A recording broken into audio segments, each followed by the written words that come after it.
'cause it's bison time.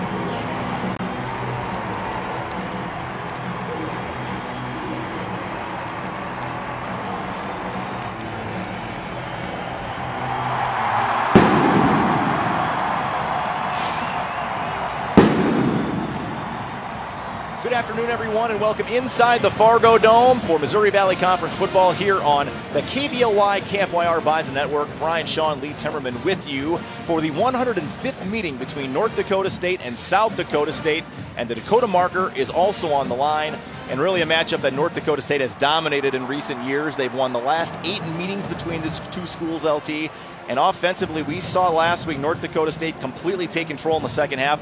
But Tim Polasek, the offensive coordinator, would like to see his offense get off to a quicker start this week. And one of the ways that Coach Polasek is probably going to do that is by script less plays, meaning he's going to go into that first drive or so not going, okay, check this, check this, check this. He wants to have the flexibility to react a little bit more to what South Dakota State does. That's a little bit different for Tim.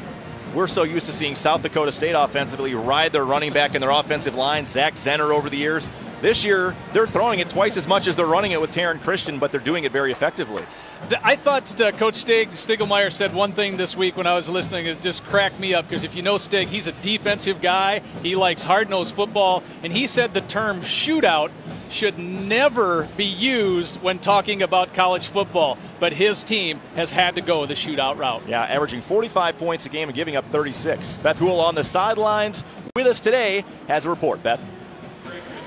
Hey guys, it's a new era of Jackrabbits football at South Dakota State. They're throwing the ball way more than they ever have. So what's that mean for NDSU's defense? They're going to need to step up and defend. SDSU threatening with a wide receiver and a tight end that can hang with the best of them in college football.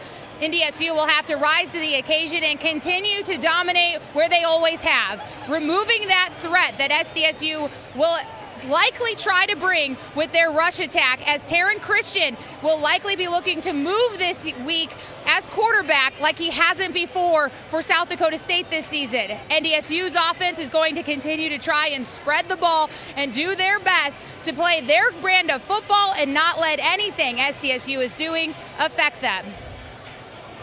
Beth, thanks so much. North Dakota State will kick as Cam Peterson gets set to put the toe to it. Brady Mangarelli back deep for South Dakota State, along with Mikey Daniel.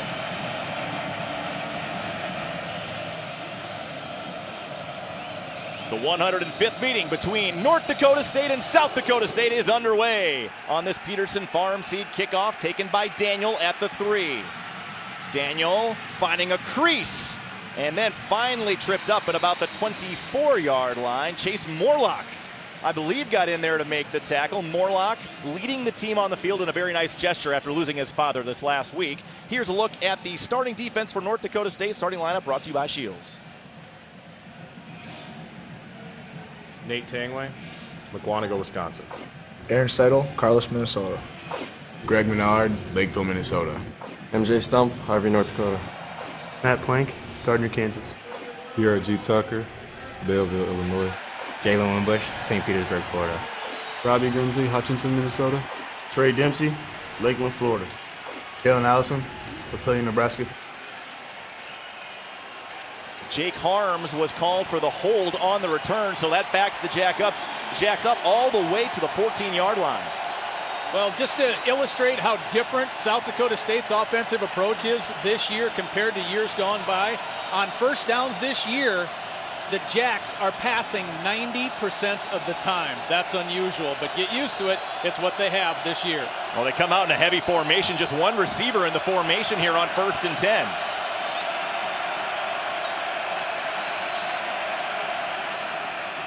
Taryn Christian will throw downfield for Goddard. First play, and he could not haul it in. Had Matt Plank in on coverage, and he almost tipped it in for a big play there for Jake. That might be the first one-handed catch opportunity from what I've seen of Goddard this year that he didn't catch. He makes these catches all the time. South Dakota State offense. Lineup brought to you by Shields, and Christian having a phenomenal start to the season. 20 touchdowns, just 1 interception. 18 of those touchdowns have gone to either Dallas Goedert or Jake Wenicky. The offensive line pieced together right now, LT. One of the things I thought was interesting about that first play, Brian, was that both Wenicky and Goddard ended up on the same side of the field. That has not been the case most of the year for SDSU. Christian will throw, flares it out, and overshot Mengarelli, incomplete, will bring up 3rd and 10. Well, that throw just looked a little bit tight from Taryn. We've talked about it before the game and all week, how well number 3 has been able to put the ball where he wants it. Nodak Mutual Insurance replay. Christian just looking out into the flat and overshoots his guy. Mengarelli had a really long play 2 weeks ago against Western, I believe, on a play similar to that. But 3rd and long, something the Bison love, something the Jacksons want to avoid. 3rd and long, 3 receivers to the high side of your screen. Christian's going to run with it. And Taryn Christian has room. A first down all the way to the 32 before he's pushed out by Trey Dempsey. South Dakota State had the right call, and Christian, I think, is getting up a little slow. Here he comes. Now Christian has had ankle issues. His right ankle has been the problem this year, and you see him hobbling. As a as a senior in high school, he broke his ankle and lower leg really bad his senior year.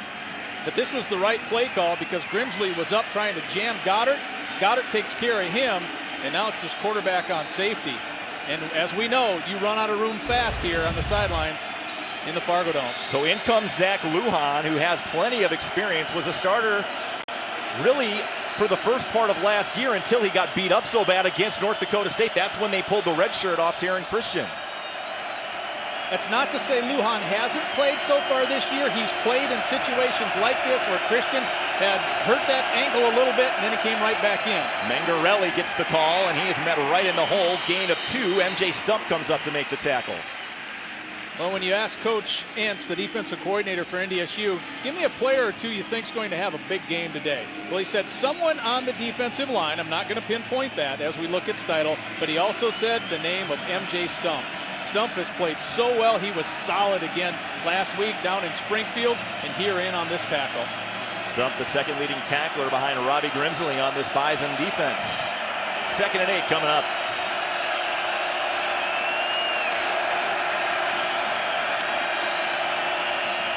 Little shovel out to Mengarelli, nowhere to go, and he's dropped for a loss of 1. Matt Plank made the tackle, but MJ Stump again forced him back inside. Yeah, you couldn't clear neither linebacker. You're counting on Mengarelli to be able to make the first guy miss. Well, when there's 2 guys there who are linebackers, that guy was one of them, number 41, MJ Stump. And they continue to look at Christian on the sideline, and that could be a huge storyline in this game, as a guy that is throwing for 327 yards a game is on the bench with an ankle injury. Eye-popping numbers. That's the only way to describe what Christian's done so far. Mengarelli gets the call on 3rd down, and he has another first down across the 45 to the 47, and the Jacks have found a way to convert a couple of really long 3rd down conversions on this opening drive. Well, 3rd down has been a major issue in this series for the team out there in white right now. I believe in the last 8 games, which the Bison have all won, the Jacks have been 25% on 3rd down. So far, so good, both on runs. Christian with the first one, Mengarelli with the second. Now Taryn's back in. And here comes Christian back into the ball game here as Isaac Wallace checks in at tailback. Another quarterback design run. After hurting the ankle, Christian takes off with it to the 40. And excuse me, that was Mikey Daniel in at tailback, not Wallace. But the quarterback draw working well here on this opening drive. Christian, another first down. Well, coming into his playing time, and even last year, Taryn Christian was known as a guy who was probably a better runner than passer. Well, that's not been the case this year, and a lot of that's by design. The Jacks don't want him to run. And when he does run, get down. He's starting to slide. He did a real good job there to pick up another first down. Two tight ends now in here as Vovoda in with Dallas Goedert split to the high side of your screen. One-on-one with Goedert on the high side. That's very tough. And Goedert makes the reception inside the 30. Another first down to the 28. Robbie Grimsley in on that tackle. Now that's what the Jacks have done a lot. They take Goedert, put him wide on one side, Winicky, put him wide on the other, and say, okay, safeties, go ahead and pick your poison. Here's your quarterback comparison brought to you by the North Dakota Beef Commission. And for Christian, boy, the number's pretty staggering. 5 touchdown passes last week, 5 touchdown passes the week before against Western Illinois. 466 of those yards, a school record against SIU last week. Christian play action. Dumps it off. Reception made by Marquise Lewis, just his 6th reception of the season. Picks up about 5 yards to the 23. Lewis, a redshirt freshman out of Omaha. And those types of plays against NDSU you would have to think are going to be open because you have to worry so hard about Winicky and Goedert deep. See where Robbie Grimsley is in? There, usually he's just hammering down so hard on a little play or if he sees Reed's run, but he has to play back, be the deep safety because he was on Winicky's side. Well, a good start here for South Dakota State.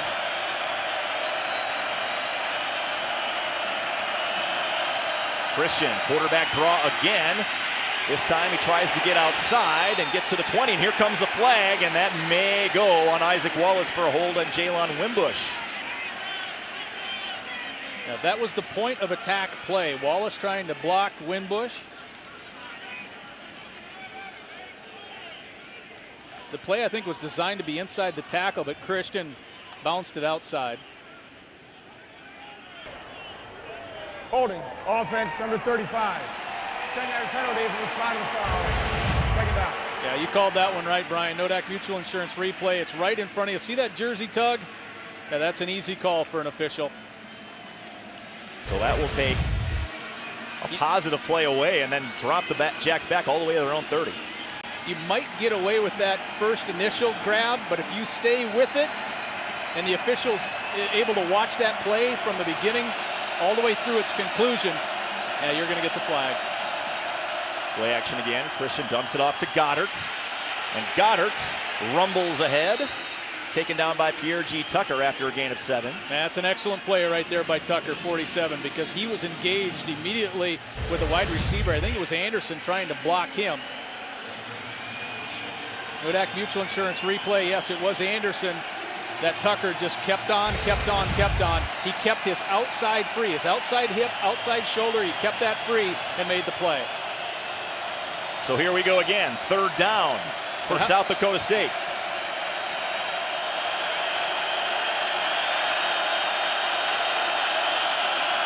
Christian drops it off. Oh, what a catch by Winicky. And he is inside the 5-yard line as he went back to get that football, and the Jackson business with a 1st and goal. When talking with Coach Entz about Goedert and Winicky this week, he meaning Matt, came up with a term I thought described both of these kids beautifully. He said they have huge catch radius. You don't have to throw the ball perfectly for those guys to catch it. And Winicky, it's both hands on that ball.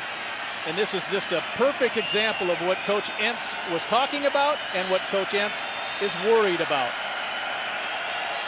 This Jackrabbit drive started back at their own 13. Now 1st and goal at the 3. Christian, fade pattern. Winicky on a different page. No, he didn't know it was coming. Yeah, Winicky was out there trying to block on the play, and Christian threw the fade to the back corner. Well, you talk about all the issues that South Dakota State has on 3rd down against NDSU, but why are they on the 3-yard line right now? 3rd down pickups. 3 for 3 so far here this afternoon. 2 of those were double-digit yardage that they had to pick up to get.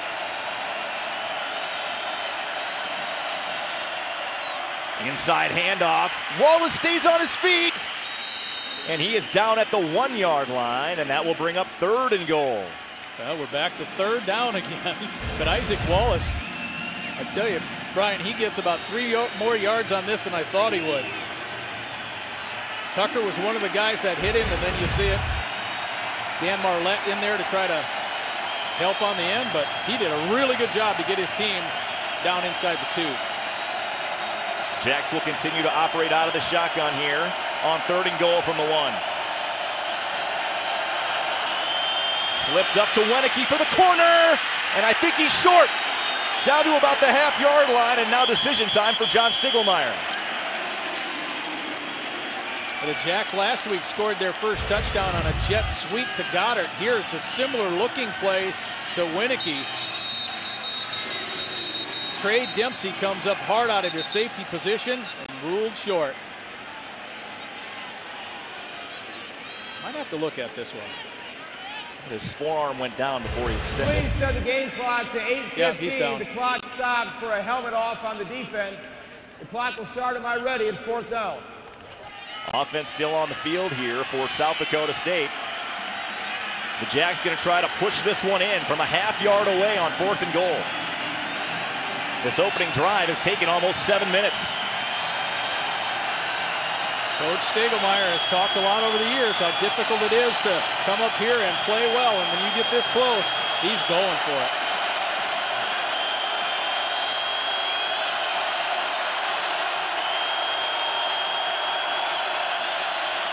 Christian's going to keep it, looking to throw back, end zone, batted away, incomplete.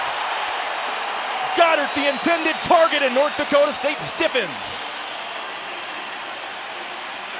Well-designed play, just overthrown. When Christian has erred this year, Brian, more often than not, it's because he's thrown the ball high.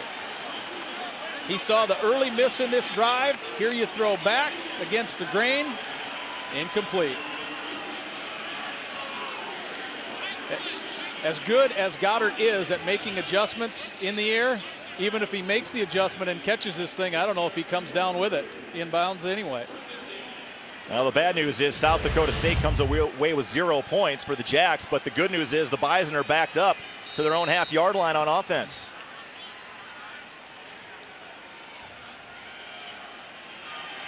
Look at how tight those splits are by the offensive linemen. And Easton Stick is just going to try to get some breathing room at him out to about the 1 yard line, and maybe the 2, that's it.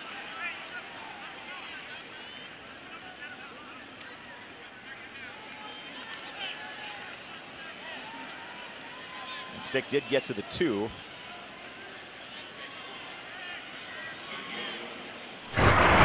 Easton Stick, Omaha, Nebraska. Colin Connor, Mineral Point, Wisconsin. Zach Johnson, Apple Valley, Minnesota. Austin Cooner, Sioux Falls, South Dakota. Jack Plankers, Leonard, North Dakota. Landon Leckler, Beach, North Dakota. Connor Wentz, Pinellas, Florida. Chase Morlock, Moorhead, Minnesota. Ian Frazier, Kansas City, Missouri. RJ Erzendowski, Omaha, Nebraska. Darius Shepard, Blue Springs, Missouri.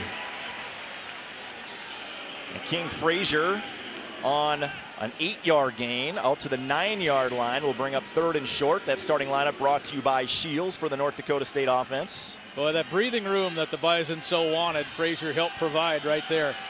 Again, you go back to the way King is finishing runs. His yards after contact this year have been awesome. He's only had -5, I think, or 4 or 5 yards in rushing this year. Back to the ground game on 3rd and short. He needed the 1 yard line, and he got there. Frazier picks up the first down to the 11-yard line. Here's a look at the starting defensive lineup for South Dakota State, brought to you by Shields. Then beat up a little bit in a number of different positions. A little bit of an experience, certainly at the corner position, but they really rely on Cole Langer and Kellen Solik up front to try to maintain their gaps and control things up front. Yeah, those 2 defensive tackles probably the key to the defense. Roseboom last week had 20 tackles. That's because the Jacks defense was on the field for 94 plays. Back to the ground game again. And a little bit of a push there for Lance Dunn, who gets up to the 15.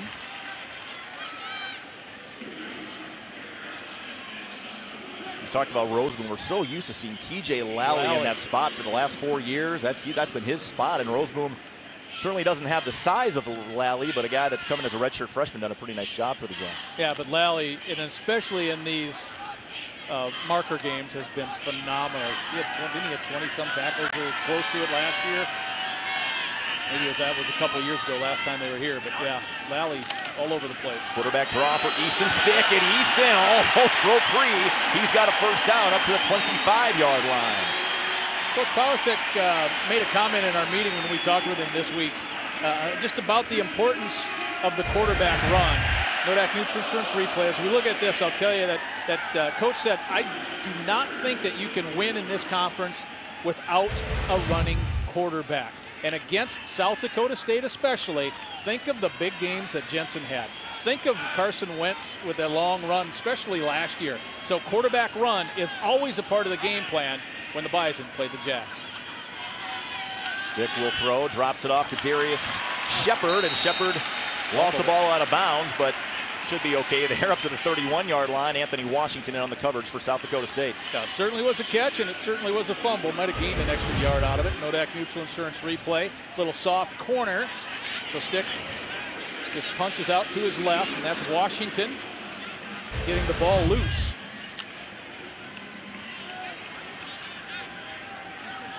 Now, the corners actually were, coming into the year, thought to be a question mark for South Dakota State, but these two young kids have played fairly well, Brown and Washington.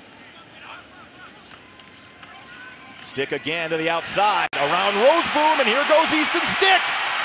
Still on his feet, across midfield, and in comes a flag, and this might be coming back.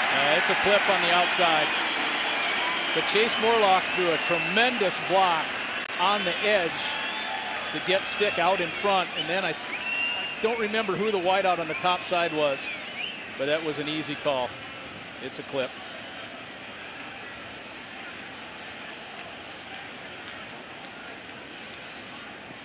Referee today, Chris LeMange from Grand Rapids, Michigan. Had a chance to catch up with Chris a little bit before the game, and of course he was here for that marathon of a football game between Eastern Washington and the Bison.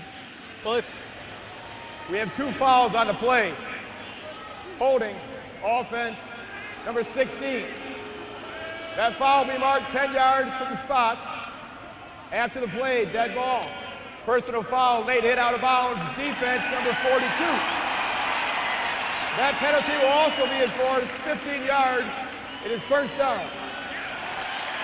So North Dakota State will have it about where Stick went out of bounds when this is all said and done, maybe a couple of yards short as Nick Mears picks up the personal foul. From where the penalty marker was, Bison gained 5 yards from that spot.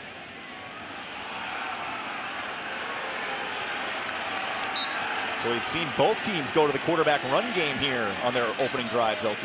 Well, I'm not surprised at all that NDSU did it. I'm a little surprised that the Jacks did it as much as they did with Christian in that opening drive. Bruce Anderson split out.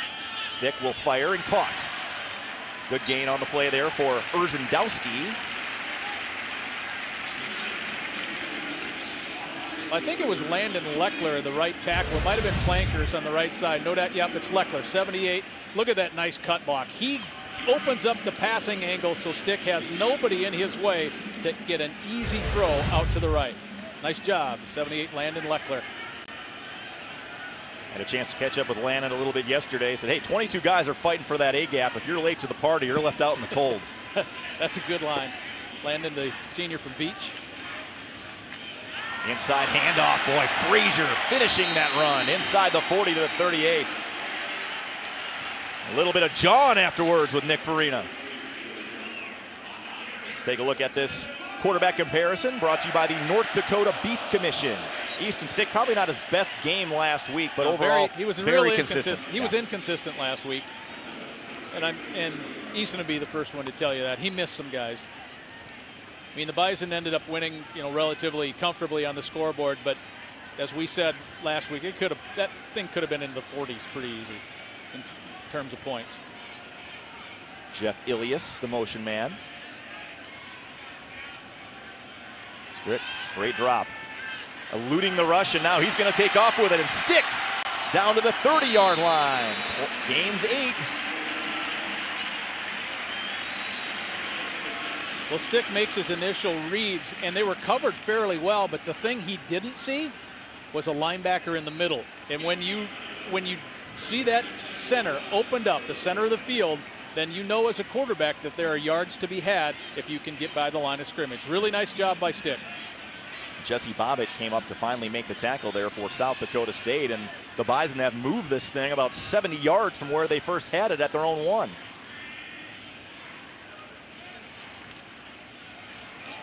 Boy, another huge hole in the A-gap there. Roseboom makes the tackle on King Frazier, but King enough for a first down to the 25. Yeah, just real solid power football. 12 personnel, meaning 1 running back, 2 tight ends. Just line up, put a helmet on a helmet, and that is a battle the Bison believe with their offensive line they are going to win today. Boy, this first quarter is flying by. Under 2 minutes to go already here in the opening frame.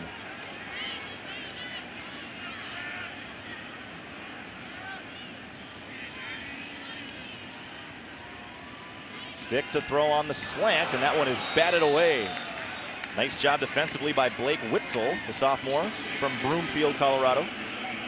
Well, the Bison have been able to get some things done on the ground, and one of the key areas of this, Brian, we talked about it a little bit, the 2 defensive tackles, Langer and Solik, for SDSU against those interior 3, the guards and the center, and that is a position we thought we would watch today and need to watch today, and so far it's played out fairly well as an advantage for NDSU.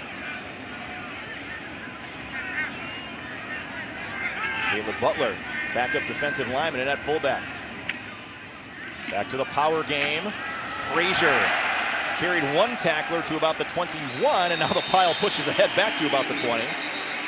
3rd and 6 coming up, and North Dakota State will try to convert and keep this drive alive, and this is a down that South Dakota State has really struggled on, LT, this year. They have. It's a 50% for the opponents, and when you're 50-50 on 3rd down, that means your defense is staying on the field a bunch. But I think you just go back, you mentioned Caleb Butler. We probably didn't talk about him enough last week, going from defensive line to fullback, helping out in that fullback situation. But there, Butler made a very nice block on that particular 2nd down play, so he's doing double duty again. I think a timeout called by South Dakota State as John Stiegelmeier didn't like something he saw. South Dakota State, their first timeout of the half.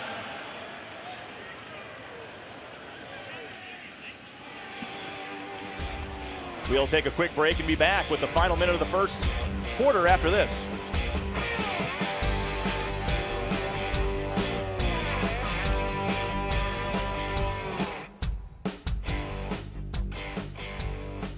Back at the Fargo Dome, Gate City Bank Field, in a rapidly moving first quarter. 3rd and 6 coming up for North Dakota State. This drive started at their own 1. Each team's only had the ball once this quarter.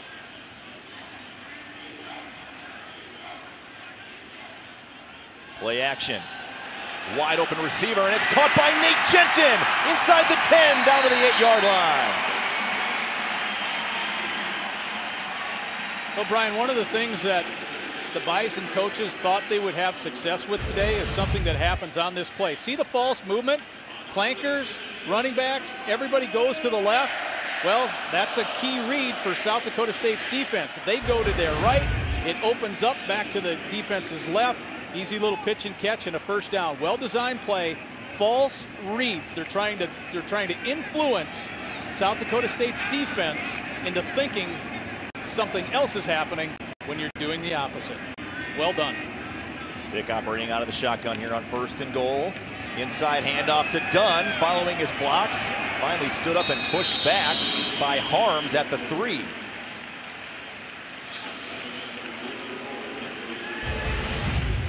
Nodak Mutual Insurance replay. NDSU's getting some good stuff done up the middle. Multiple tacklers to try to bring down Dunn, and tackling is the #1 thing that South Dakota State has struggled with this year. This drive started back at their own 1, and now it's 2nd and goal at the Jackrabbit 4. We'll be back with the second quarter after this. It's 0s on the Egg Country Farm Credit Services scoreboard.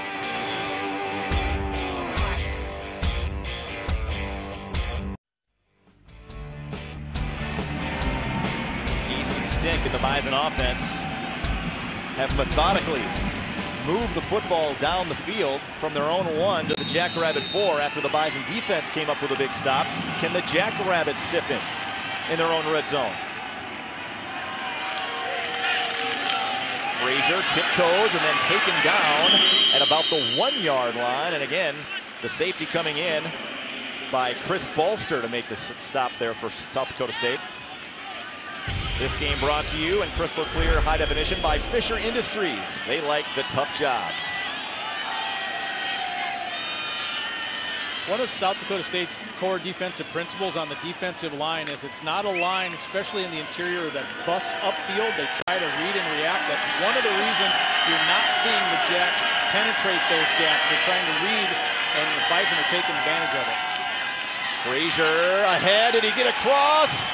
Thought so. Oh boy, they have him marked down at literally the 1-inch line.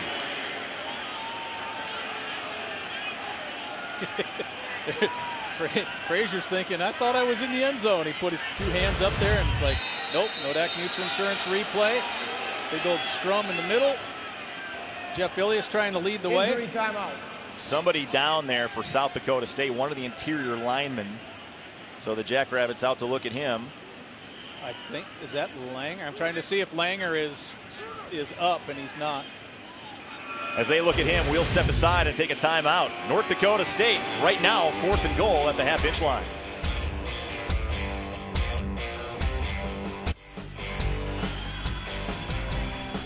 Back at the Fargo Dome, Gate City Bank Field, 4th and goal. You can see how far the Bison have to go to get the first touchdown of the game. Stick will keep it, lunges ahead. Now he pops out of the pile, touchdown!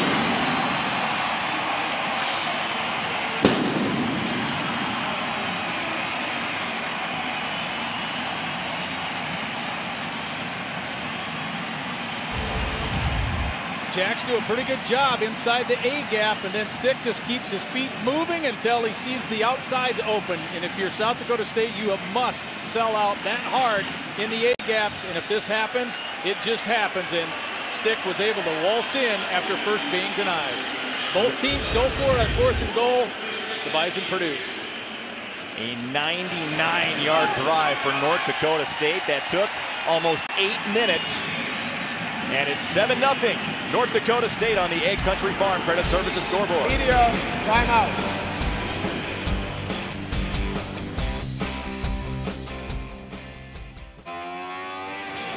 Back at the Fargo Dome, 7-0 North Dakota State. Here's a look at your new seed fan cam. Always a fun matchup between the Jacks and the Bison. Sold out crowd here at the Fargo Dome once again. Before the kickoff, Brian, we should let everyone know that that was Blake Witzel who needed to be helped off the field. He did not put any pressure on his right leg. He was laying down on the training table. Boy, hard to believe that he would come back just based on what we saw there as he left the turf. Mikey Daniel, Brady Mangarelli back deep once again for another Peterson Farm Seed kickoff. Kick off your planning season with Peterson Farm Seed. This one angled towards the corner, and Daniel will take it from his own 4. Daniel to the seam, and he is hit hard, and then finally dropped at the 17-yard line. It was Plank, I think. Yep, 44, Matt Plank, first one in there. That's one thing. Here's a look at the Bobcats game recap. Look at that, 18 plays, 99 yards, 9 minutes, ending with a Easton Stick 1-yard touchdown run on 4th and goal. But special teams is always a point of emphasis at NDSU. And if you've watched, over the course of the last, 10 years we've been doing games, you see a lot of starters in on special teams. That's how important it is for NDSU. Blank making that last tackle. South Dakota State drove 86.5 yards on their opening drive, but came up short with no points. Now they start from their own 18. Christian will throw, flush from the pocket. Now he might run, floats it across the middle. What a catch! And again, it's Wenicky hauling it in at the Bison 44. Nodak Mutual Insurance replay, you're almost not surprised anymore when he does stuff like this because you've seen it so many times over and over and over again, dragging that foot just in case. But Wenicky with the one-handed grab, he didn't receive any Division I offers, and if the Gophers would have offered him a preferred or just a walk-on spot, he probably would have went to Minnesota. They didn't offer him. The Jacks got one of the best receivers in the country. Christian on the draw. That time he stopped by Brad Ambrosius for a loss of 1. Wenicky, a 38-yard reception that time, and Jake off to a pretty strong start with 2 catches for 58 yards. Ambrosius has 3 sacks so far this year, but this is not a sack. It's definitely a designed run. Both guards pull out in front, kind of a quarterback power play, and it was blown up from where it started. Christian reverses, so it's really important to keep the cup. That's what Ambrosius did. He did not allow Taryn to get outside to the wide side of the field.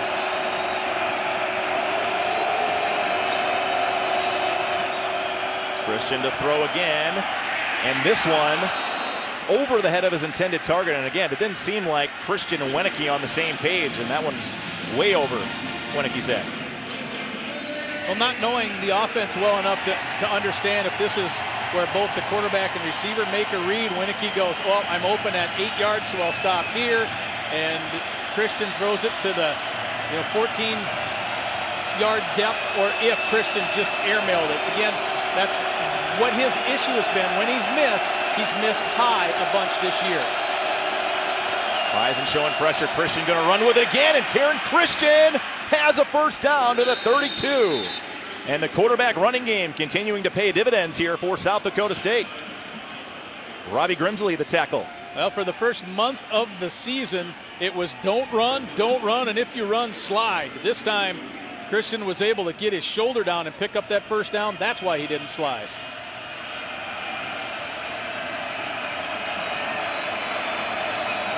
So Jackrabbits keep the chains moving, and now they will move everybody out and spread things out here on first down. Christian to throw again, and he's going to run again. Got a nice block up the middle and then slides down at the 22. Good enough for another first down. Beth Houle on the sidelines with us today has a sideline report. Beth. Hey guys, that's right. Talking to the SDSU sideline, Blake Witzel with a knee injury. His return is questionable today. All right, thanks so much, Beth. And yeah, it certainly did not look good on our end as he went off. Kane Lusher, by the way, Brian, when you said got a nice block, he was the one who threw that block, the fullback, number 41. When you spread out that wide, it is a really good quarterback run situation, and that's what the Jacks have done well so far. Mangarelli in motion, and Christian's going to run again. And Taryn Christian taken down at the 15-yard line, gained 7 more yards. And Taryn Christian already with 7 carries today in the running game. I didn't see it coming. We weren't told to look for it because it hasn't been a big part of the Jacks offense so far this year. But always keep in mind that when NDSU and SDSU play each other, the coordinators hold things back and don't show the other team on tape until it's game day here. Quarterback run is certainly one of the things that the Jacks have held back this year. Mangarelli. Taryn stumbles that time and taken down for no gain. That's Steidel. Last week, if you were watching from Missouri State, Aaron Steidel picked up that one fumble. And after the game, Steidel says, I was running to daylight, but I knew I wasn't going to get there. Steidel from just down the road in Carlos, Minnesota, and another big third down coming up for South Dakota State. They have found a way to keep the chains moving. 4 of 5 so far here in the first half. Mikey Daniels, the setback. Wenicky's in the slot this time to the right. Christian trying to pick his way, and Taryn Christian taken down by Matt Plank.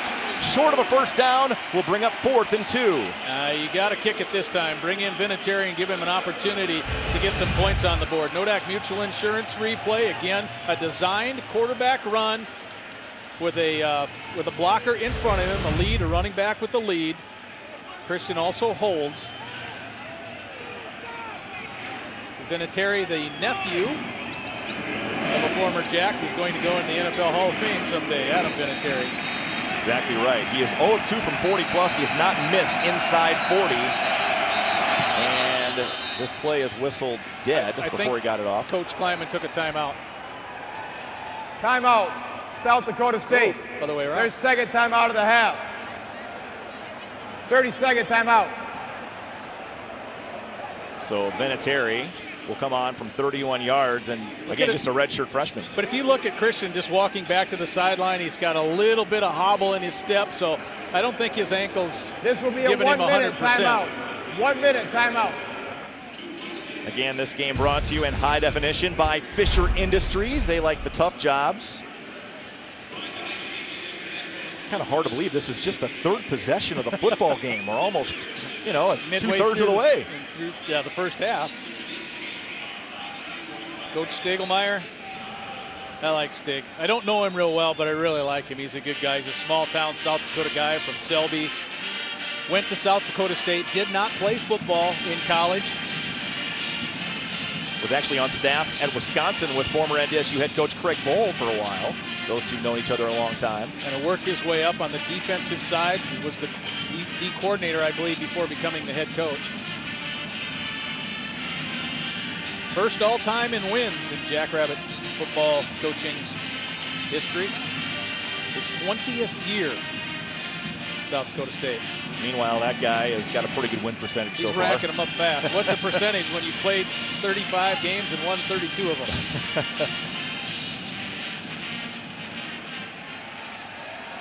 So 4th down, and here comes the offense back on the field for South Dakota State. 4th and 2. Well, that's why Stig calls the timeout, because he's gambling today. Lauscher and Goddard now to the top side of the formation here on 4th and goal. 4th and 2. Christian going to keep it. Taryn lunges across for a first down to the 11. He had to be physical on the back end of that run. Took a pretty good shot to get that first down. Nodak Mutual Insurance replay. Plank kind of had him stopped short, but Taryn Christian able to bounce off of him. Couldn't get him wrapped up. So South Dakota State finding a way to continue these drives here in the first half. You got to look out for number 19 down here along with number 86 if you're North Dakota State defensively. Trying to jam Winicky at the line. Dempsey is the bracket guy up top. Christian across the middle, tries to force it in, and it is. Caught it. They say incomplete, but I think Goddard thinking he had it. And a flag comes in. There is a flag on the play, but Goddard catches this. It does not hit the turf. I think when they replay this, it's going to be a catch. And he has made some spectacular catches over and over and this over year. again. If this flag is against the body, this will be a real good look. Well, I guess I couldn't tell if the ball hit the turf as it came off his leg or off his foot. But I thought he got it. It did not look like it did hit the ground from our viewpoints we've looked at so far. Couldn't really see there. That's probably the angle we needed to see and couldn't. The ruling on the field is an incomplete pass. Personal foul, targeting on the defense. Half the distance to the goal, automatic first down. That play is under further review. And if that goes on Plank, then you lose your middle linebacker for the rest of the game. Well, Plank is looking at, did you call that on me? So there's two things they're probably looking at here. Is it a touchdown, and was it targeting?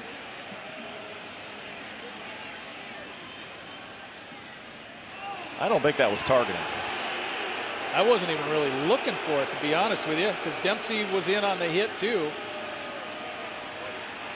Well, Goddard certainly thinks he has it. Now, the officials have our viewpoints and our camera angles to look at.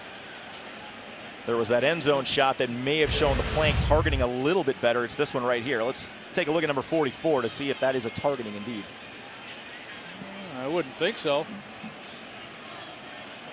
Now, there's all sorts of things to look at on this play. Thought he was trying to get his shoulder in there, but Plank is who they're looking at on the play. He's just trying to get there because he knows the ball's zipping past him. He's trying to recover. But you're right, if Plank is out, then you might see PRG Tucker playing some Mike linebacker and a whole bunch of different things linebacker-wise that'll need to happen in this game.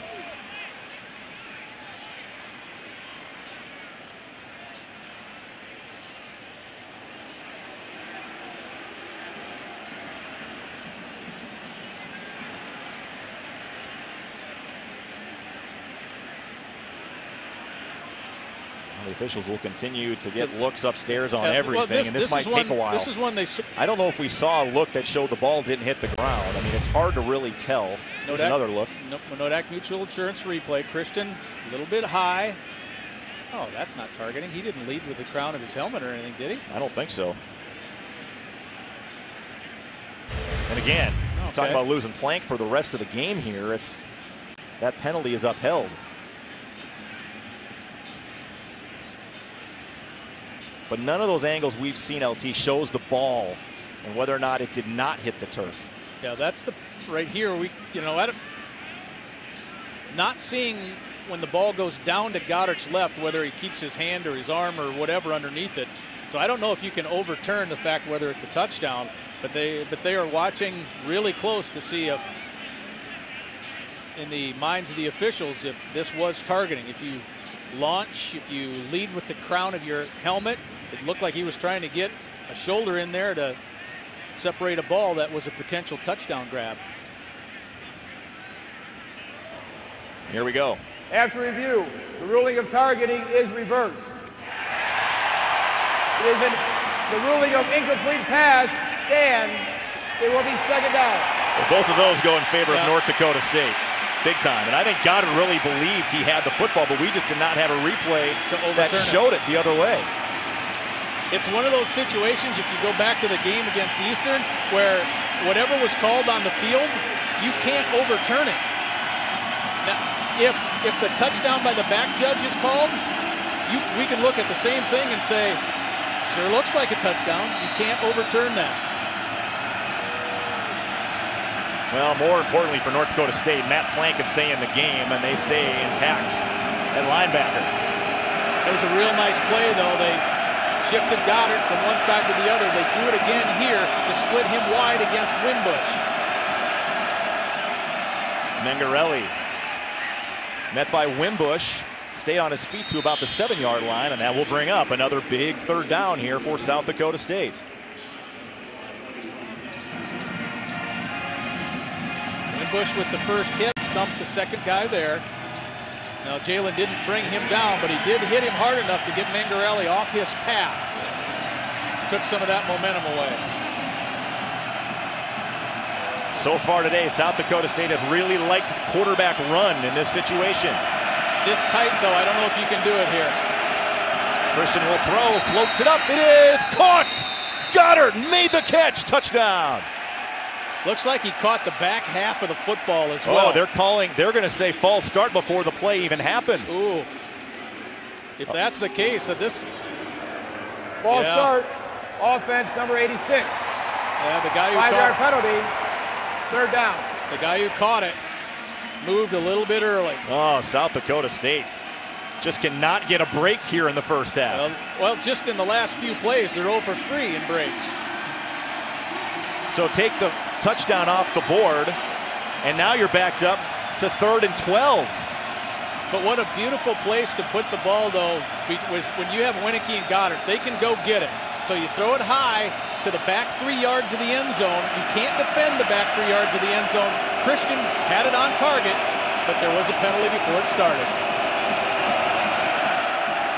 Christian gonna roll, dumps it off in the flat. That's to Goddard, and he is going to come up a yard short of a first down. And again, another tough decision for John Stiglmeyer. Trey Dempsey on the tackle. Dempsey is the reason that Stig has to make this decision. Outstanding job. Keep in mind that, and we've called him that, he's a wide receiver skill set in a defensive end's body. And Dempsey coming downhill, getting into his legs, and making it 4th down again. And Stig is leaving the offense on the field. Play clock already down to 10. South Dakota State's going to have to hurry or call another timeout. 5 on the play clock. Christian quickly trying to get him to the line, and finally Stiglmeyer says, let's call a timeout and get organized. You're right. Stig does not want his team to, in this critical 4th down play, to have to hurry up. South Dakota timeout. And despite all this, LT, there are still no points on the board for South Dakota State here in the first half, which is unbelievable. Let's take a look And our trivia question today brought to you by the North Dakota Soybean and North Dakota Corn Councils. Today, farmers receive how many cents for every food dollar spent? I'll guess the lowest one. Pretty big disparity between 12 and 80. So you got to go one heavy one way or heavy the other, right? Jalen Winbush is walking to the sideline right now, kind of with his head down, and I think Doc Pyatt saw something and helped him come off. So Quentin McCoy, the senior junior college transfer, will come in here for Winbush on 4th and 1 from the 3.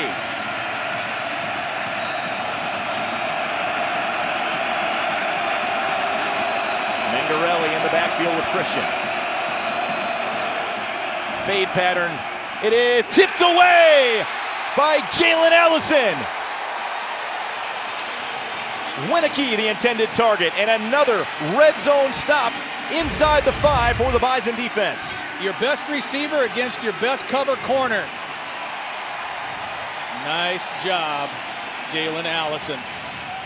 Kept perfect position, is able to get a hand and reach it up there and get that ball loose between those two hands of Winicky. If he gets one hand on there, he probably catches it. Bison defense again come up big inside the 5. Similar play about a month ago here when Cooper Kupp was playing for Eastern Washington, and a little bit of a push-off by Kupp, and that was a touchdown reception. This time Allison holds his ground. The Jacks come up empty again on 2 drives that they drove the length of the field and came up with nothing.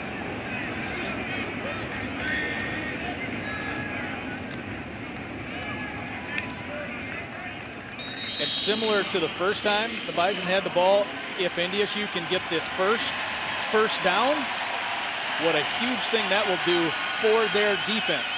Chase Morlock getting the carry there, and a tough week for Chase, obviously. His father's funeral on Thursday. Did not make the trip to Missouri State last week as his father was very ill from cancer. Certainly our thoughts and condolences out to the Morlock family, everybody in the city of Moorhead that's been so supportive of that family over the last several months.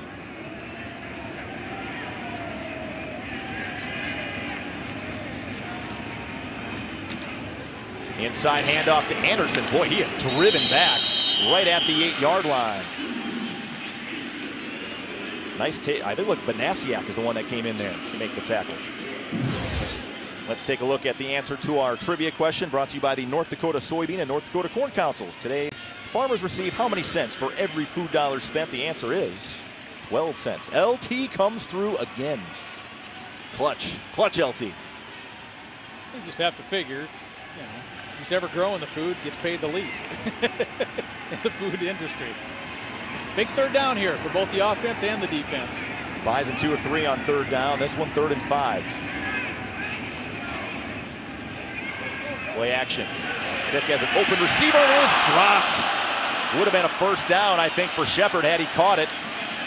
And instead, that will bring up a punting situation for North Dakota State, and they go 3 and out.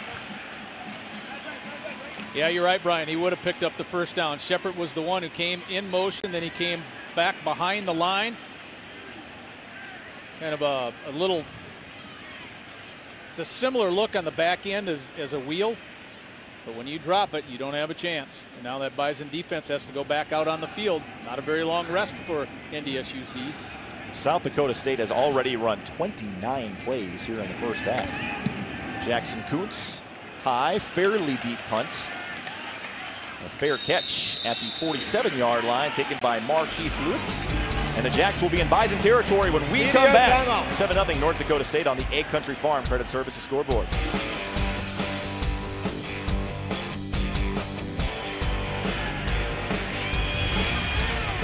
This game brought to you in high definition by Fisher Industries. They like the tough jobs.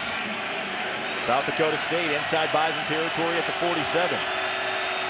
Do a lot to quarterback run. It's been a tough job for the Bison defense. So far, they've kept them off the scoreboard. Isaac Wallace has room to run, and he's finally tripped up after a gain of 10 to the 36. And South Dakota State really keeping NDSU off balance here in the 1st half. Yeah, Jacob Onasorgi, the center, Number 62 getting a real good push. He got into the body of Stump and threw him off his feet. Started in all 32 games that the Jacks have played. He's a good one, really good one. Two-year captain. Goddard again, motions down to the bottom of your screen. Got to know where 86 is at all times. Inside handoff. Again, it's Wallace following some blocks. Taken down from behind by Matt Plank, but a pretty good push for the Jacks. Gain of 6. Boy, the Jacks are running the ball way better than I thought they were going to be able to so far today. 94 rushing yards already for South Dakota State. And again, the Bison have only given up 101 total yards in rush defense the last 3 games combined. Beth said that from the sideline, still evaluating Jalen Winbush. Talking with him, you saw a quick shot of him on the bench. 2nd and 4 coming up. Wallace again has a first down. Robbie Grimsley makes the tackle, but Wallace has a first down to the 25. The Bison blitzed run that time, Brian, and guessed the A-gap to the offense's right side. The run came to the other side. No linebacker there, so Grimsley has to come down from his safety position to make the tackle. And by the time he gets there, it is a first down. Nodak Mutual Insurance replay. Excellent job of getting Steidl turned. You don't do that very often, but Aaron Steidl's shoulders were turned, and when you do that to the defensive line, you're going to gain yards on the ground. Christian to throw. Fires in the flat, caught by Goddard. Quentin McCoy in on the coverage. Again, he's subbing in for Jalen Winbush and a gain of 7. Chris Kleiman pleading his case for a push-off there from big number 86.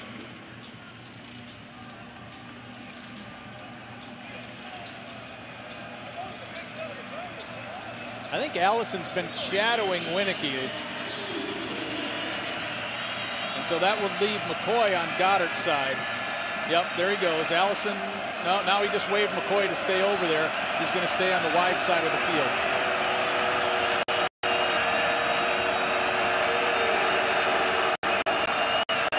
Christian to throw, has time, looking deep, and it is intercepted! If it was hung on to, no, he couldn't quite hang on to it. Hit the ground, incomplete, but boy, Robbie Grimsley almost came up with a big turnover there for the Bison. There was big contact between Grimsley and Goddard at about the 5-yard line. Nodak Mutual Insurance replay, the back end of it, 2 hands on it, you must control it. And he did not. Did not control it. I think if Robbie would have kept it in 2 hands, he probably would have come up with it. Yeah, you're right, it would have been an interception. The Jacks, again, inside the red zone, really putting some stress on the Bison defense today. 3rd and 3. Christian going to take off and there's somebody grabbed Christian to the sideline, and he will run out of bounds. He will actually lose 3 yards, and I think this time Stiegelmeier may just opt for the field goal attempt. That was a little delayed quarterback run, it looked like to me, because they're trying to show pass in first, and then you saw the guard, the left guard, pull out in front a little bit. But there was nothing there for Christian. Didn't like what he saw. Got what he could. 38-yard attempt coming up again for Vinatieri. And I thought Brad Ambrosius was collared on that play. That's what I saw as Christian rolled out. Vinatieri has not missed with inside 40 yards. And he still hasn't missed inside 40 yards. This one perfect down the middle. In South Dakota State, it's taken a while, but with 2:13 to go here in the first half, the Jacks are on the board at 7-3 on the 8 Country Farm Credit Services scoreboard.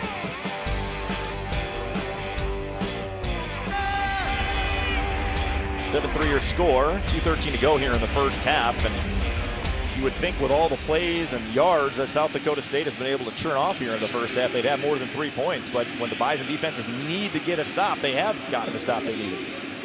Yeah, and twice they didn't really need it till inside the 5. You're dancing with danger when you're as prolific as this South Dakota State offense is. And to be frank, they meaning the Bison are lucky that the Jacks have only scored 3 points. Sam Koob handles the kickoff duties for South Dakota State. This is another Peterson Pharmacy kickoff. Kickoff for Peterson Pharmacy. This one drilled deep Bruce Anderson will not have an opportunity to return it, and the Bison will take over at the 25. That's why he's the kickoff guy, and Vinatieri's the field goal guy, because he's got a really good leg to try to get it deep. And with Bruce Anderson back there, you do not want him to run it back. Here's a look at your Bobcats game recap. 7 plays, 26 yards in just over 3 minutes, ending with a Chase Vinatieri 38-yard field goal. And we talk about time of possession and ball control. South Dakota State has run 35 plays here in the first half and had the ball for just over 17 minutes. Or, yeah, close to that, 17 minutes. Yeah, Coach Polasek was hoping that his team would have the ball close to 30, 35 plays in the first half. Well, just the opposite has happened. So whether the Bison score or not in this last minute, or this last 2:13, I think it's real important for NDSU, its offense, to help its defense out now, stay on the field, and let that Bison defense get that extra rest heading into the half.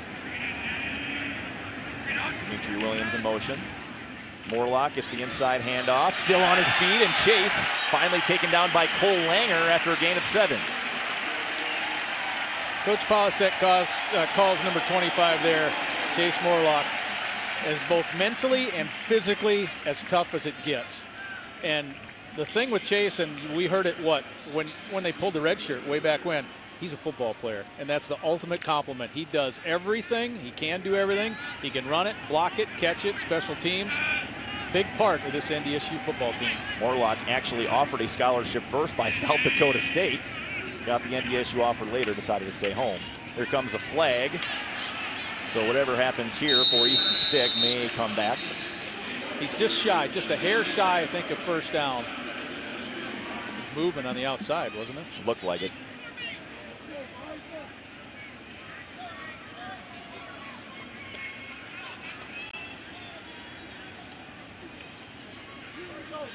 This game brought to you in high definition by Fisher Industries. They like the tough jobs. 1:28 to go here in the second quarter as they sort it out. I think giving Stiglmeyer his options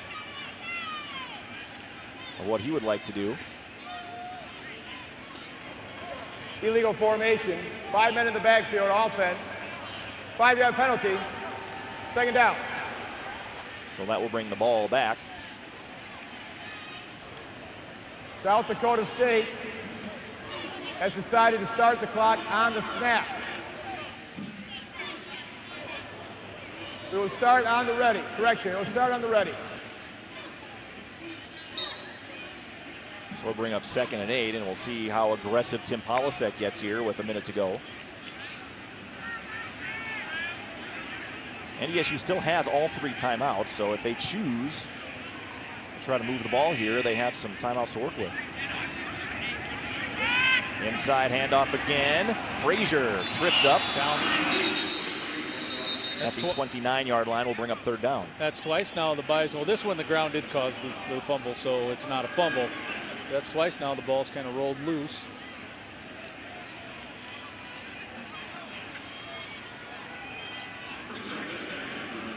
And if the Jacks, because of those 4th down situations, you know, they had to use timeouts to get those plays in that time. Otherwise, and we would be seeing South Dakota State trying to squeeze another possession out of this. And Chris Kleiman will call a timeout here with 34 timeout. seconds to go until North Dakota State, their first timeout of the half. 30-second timeout.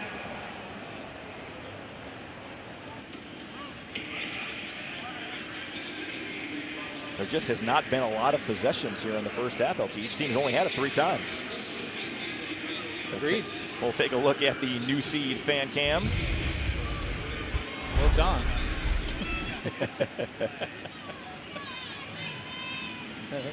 The BI and S are taking a break. There you go.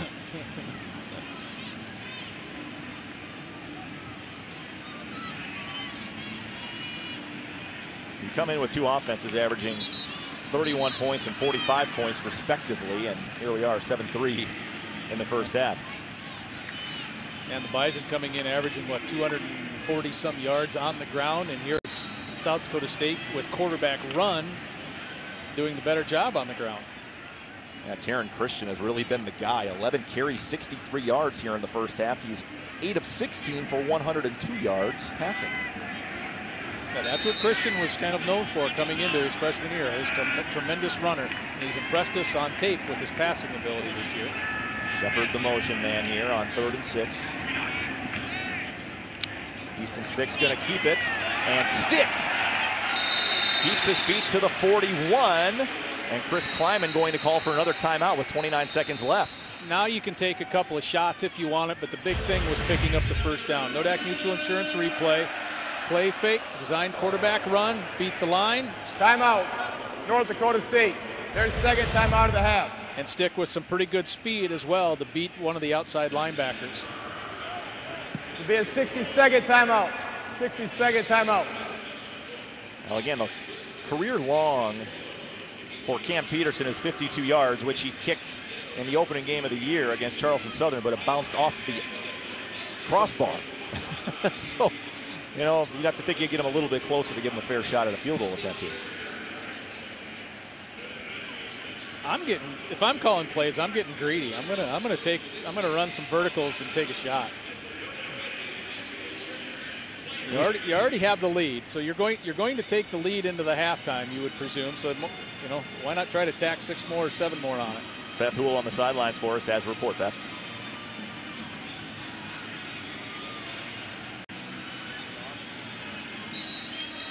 They were ready to support him in his return to the football field. Chase Morlock leading the team out today. It's exactly the kind of spark that Coach Kleiman told me Chase Morlock can provide for this football team, and that's exactly what he's done out here today for the Bison. All right, thank you, Beth. And we certainly do wish the best for Chase. His teammates have been very, very supportive of him. Here he is at the national anthem. Obviously an emotional time as he led the Bison out of the tunnel today. Nice gesture by Chris Kleiman. So here we go. Now the Bison think that they can have some advantages against the safeties, and inside Ilias, he might be able to get something deep inside on a safety. Look for 86. Stick.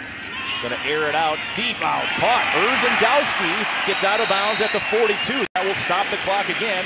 Gain of close to 17. Well, Ilias didn't get the ball on that play, but he influenced where the ball went. Ilias makes a little bit of a move to the inside, so the safety has to honor that. And in that respect, the corner has to drop another 5-6 plays or 6 yards deeper, allowing Urzendowski plenty of cushion on the outside. So 5 receivers out in the formation here with 22 seconds to go at the 42. Quarterback runs in play as well with this 5 wide empty set. And a flag comes in. And a false start on North Dakota State will back him up.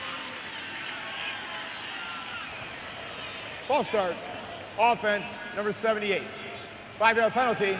First down. And that is Landon Leckler, the senior from Beach.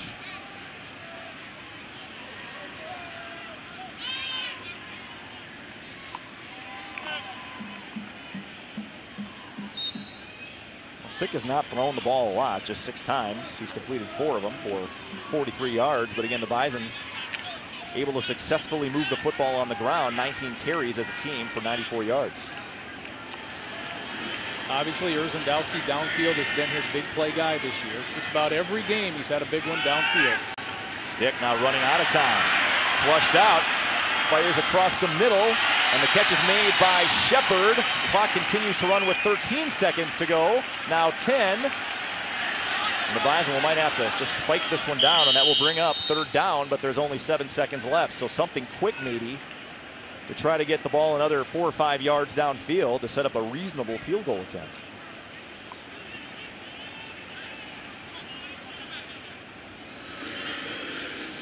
From here, it's 55. That's asking a lot. That's probably too much.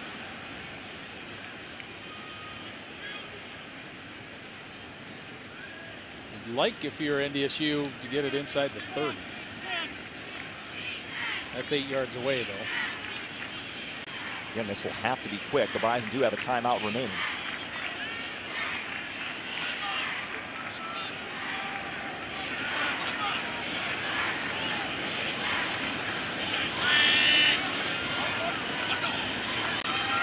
Stick in the flat. Pass is complete to Darius Shepard, and a timeout taken with 2 seconds left. So will be about a 49, 50-yard attempt from here. Timeout, North Dakota State. Their final timeout of the half. 30-second timeout. Like you said, Brian, not much time to try to do anything fancy. A little stick route there from Shepard. Just sets down, makes the catch, and gets down to the ground, too, knowing that the timeout is needed, so it took 5 seconds. Cam Peterson, 1 of 2 from 50+. He's 1 of 3 from 40+. 6 and 10 on the season.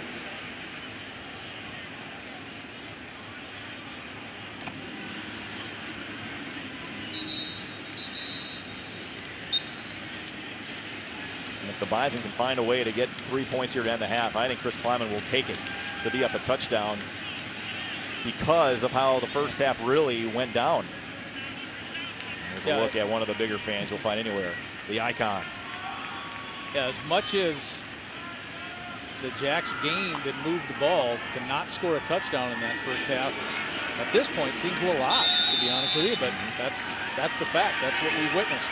Well, again, Goddard had a touchdown taken off the board because he moved early. This one from 49 for Peterson. Has plenty of leg, and it is good! From 49, Peterson on the final play of the first half extends the Bison lead to 10-3.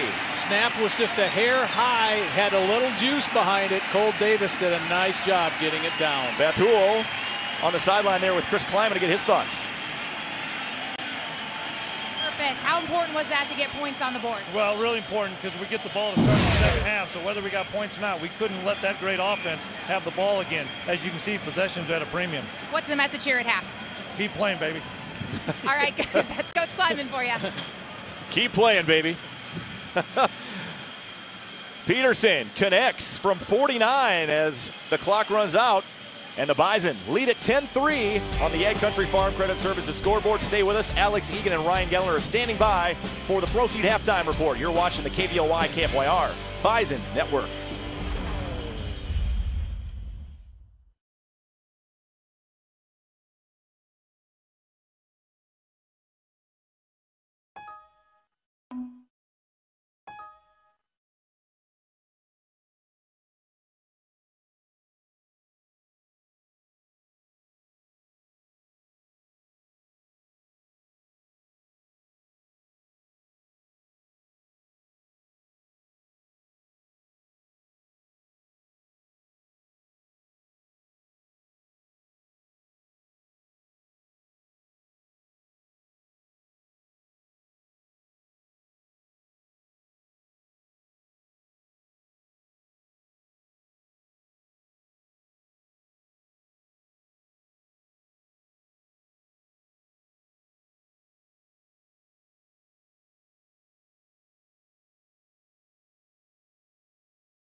because the Iowa game already, that's an extra conference loss you can afford. Yeah. You know.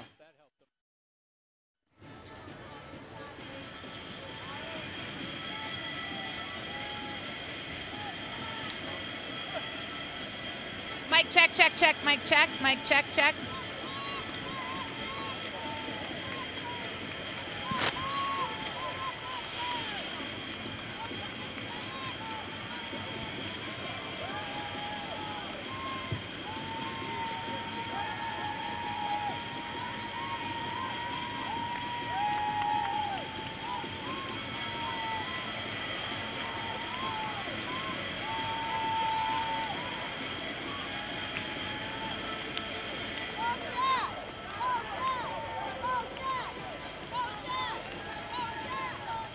Ready? All right, Coach, I have to say a 10-3 game, not necessarily the game I think everyone was expecting. What's your evaluation of that first half? Well, offensive long drives, disappointed in our point production, but a lot of positives from our offense and our defense. What's the message in there at half? How do you guys come out here and change the tone of this game? Play like it's your last play. Just go, you do your job. Leave it out there in the field, see what happens. Thanks so much, Coach. Thanks, guys.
Thanks so much, guys. Getting set for the second half. Beth Hool, our sideline reporter, had a chance to catch up with SDSU head coach John Stiegelmeier. To say a 10-3 game, not necessarily the game I think everyone was expecting. What's your evaluation of that first half? Well, offensive long drives, disappointed in our point production, but a lot of positives from our offense and our defense. What's the message in there at half? How do you guys come out here and change the tone of this game? Play like it's your last play. Just go, you do your job. Leave it out there in the field, see what happens. Thanks so much, Coach. All right, thank you, Beth. And LT, I think that's the reality is I think John Stiegelmeier has played down this week a little bit, and I think the players from a leadership standpoint have tried not to psych themselves out coming in here. They know the situation, certainly, of where they're at in this rivalry in recent years. Yeah, and for the Jackrabbits, they know, too, that when has NDSU been at its best this year? In the second half. So this could be, for both teams to establish something really important here to start this. The Bison want to grind it down. They've done it. They even did it in Iowa. Very impressive form. So, and remember, too, the Jacks decided to put themselves in this position to have defense out in the third because SDSU won the toss and elected to take the ball to begin the game. Another Peterson Farm Seed kickoff. And again, it's Koob kicking off. Bruce Anderson is deep. He'll have a chance with this one. From his own 3. And Anderson sneaks through a hole and almost busted through, but still a pretty good return up to the 29-yard line. That's where North Dakota State will have it. And Anderson, again, has really not been active in special teams and on kickoffs due to an ankle injury. First time we've seen him back there in a few games now. But we also know that he's always one kick away from taking it the distance. He is the career kickoff leader in terms of return yard average at 31.5 yards a return. So as we saw last year in the playoffs, he can certainly be a weapon on special teams. Easton Stick, 6 of 8, 58 yards. Pretty efficient first half.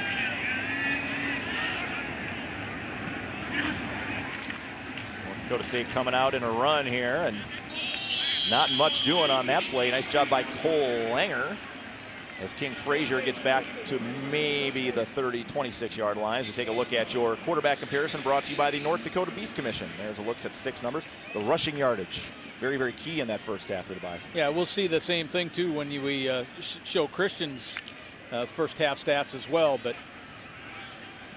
yeah, the Bison would certainly just love to be able to grind it. And, we'll see how South Dakota State's defensive line holds up here in the second half. Another quarterback run for Stick, and this time he has dropped Jesse Bobbitt. After a gain of 1, drops him at the 27. 3rd and 7 coming up. Boy, the key to that for Bobbitt is how fast he makes the read. So he reads quarterback run quick. He beats the block, and Bobbitt is at his best inside the box. He's not as solid a tackler, if you will, out in space. So that was kind of a play right in Bobbitt's wheelhouse, and he came through. Bison 4 of 6 on 3rd down in the first half.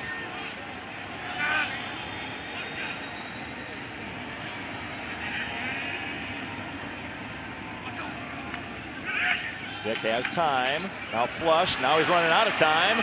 And now he might run with it. And he will. To the 35, taken down by Roseboom, but he's got a first down. Jackrabbit down in the backfield as well, where Stick made the move around. So player is down, but Stick with his feet. You're right, though, Brian. For both teams, quarterback run has been very important today. Looks like Banasiak is the man that is down. And again, he did not play last week, still bothered by some injuries, but certainly a very capable defensive end when he's healthy. Thought there for a moment that Stick may have been looking down to his high school buddy, because Urzendowski, he went scramble route and went scramble as deep. As soon as he saw Stick moving off, he took off deep, but the Jacks stayed close enough to Urzendowski that Stick did not want to put the ball in the air and risk not picking up that first down. It was a big first down, I think, on that first possession. LT to not turn it right back over to an offense that's really had a lot of success with South Dakota State. Banasiak walks off. As a general rule of thumb, South Dakota State does not blitz a lot.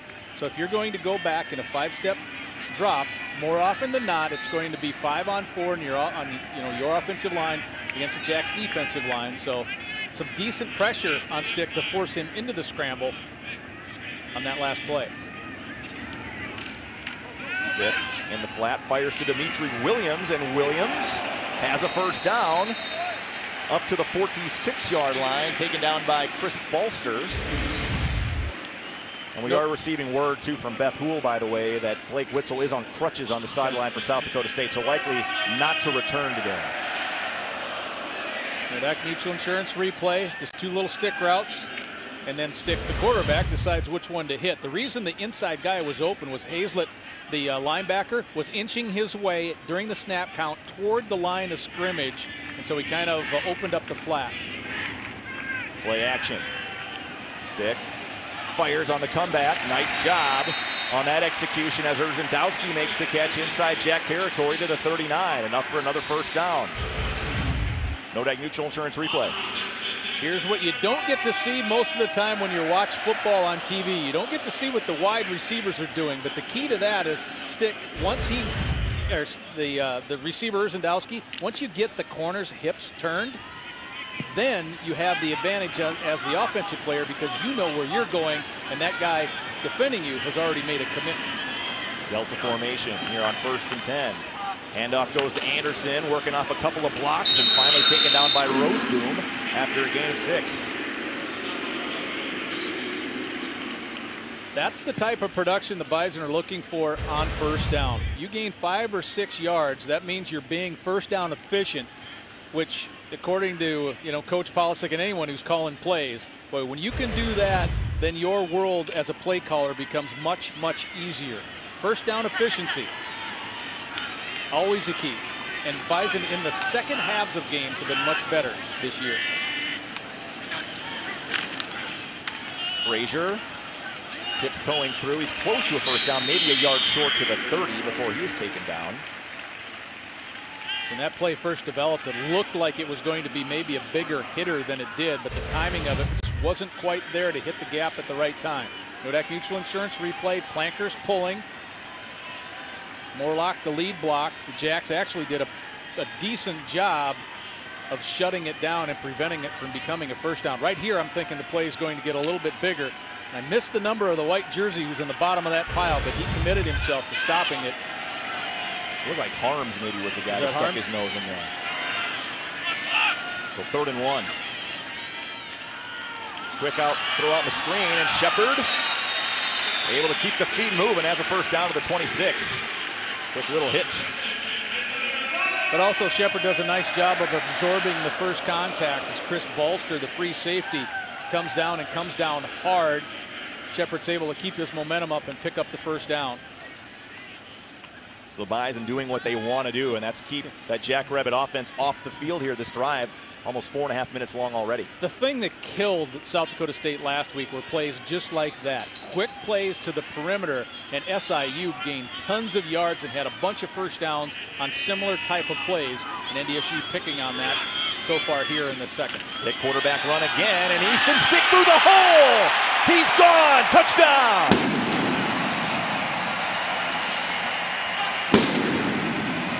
26 yards for Easton Stick, his second rushing touchdown of the day.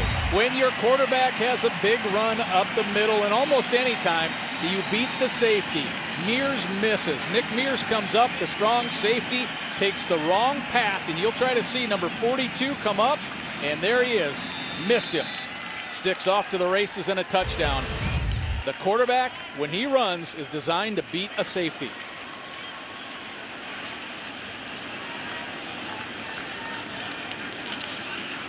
Extra point is added by Peterson. And North Dakota State answering big, 17-3. Your score on the Ag Country Farm Credit Services scoreboard.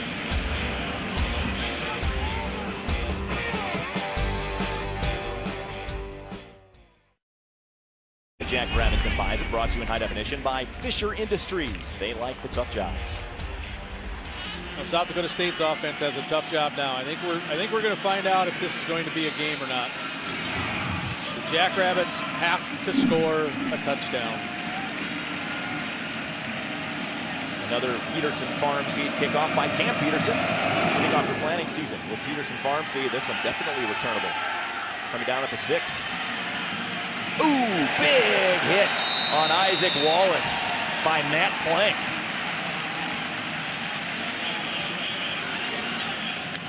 That's a couple of times on the kickoff team Plank has gotten the job done. Nodak Mutual Insurance replay. Watch for number 44 to come flying in the screen. There he is. Marlette on the other side just in case to make sure that the runner could not bounce it. Plank was there for the hit. And North Dakota State, an impressive opening drive here in the second half. 9 plays, 76 yards, 4.5 minutes with Easton Stick running it in from 26 yards out. And Easton having a good day on the ground. 9 rushes, 79 yards, 2 touchdowns. During that timeout, we talked about the importance of Stick's third down run in that drive to pick up the first. That was the key play of it. So South Dakota State from their own 17 got a long way to go. They got a lot of weapons to get downfield. And they can get down in a hurry. And off this time, Mengarelli with room. Some pretty sweet feet there for Mengarelli as a first down to the 27. Especially when it looked like the timing of the play was disrupted a little bit there in the background, but then Mengarelli got shoulders squared again. Nodak Mutual Insurance replay. Oh, nice cut. He saw Tangway. That's a pretty good idea to run wherever 99 is. Don't run there. And he made the nice cut to get upfield, and he picked up 10+. MJ Stump finally came in to make the stop. There's a look at your North Dakota Beef Commission quarterback comparison for Taryn Christian. A nice first half. Running the football also very effectively. Christian dumps it off to Goddard, and he's got room. Working off a block, a stiff arm, and look at him lower the shoulder and carry Jalen Allison all the way to the 45-yard line. Good enough for a first down. If you can hide a guy who's 6'5", 6'6", 250, South Dakota State did on that play. He was the tight end, lined up on the right, came underneath behind his offensive line in the formation, and then when he finishes like you would expect somebody who's 250. That's physical. Well, again, Goddard out of Britain, South Dakota, heavily recruited as a basketball player out of high school, and you can see why, how shifty he is with his feet. Yeah, Goddard was in an option offense. He didn't know really anything about football until he got to Brookings. Mengarelli again, slowed down for a moment, and then finally taken down after a gain of 3. Matt Plank coming in to make that tackle for North Dakota State.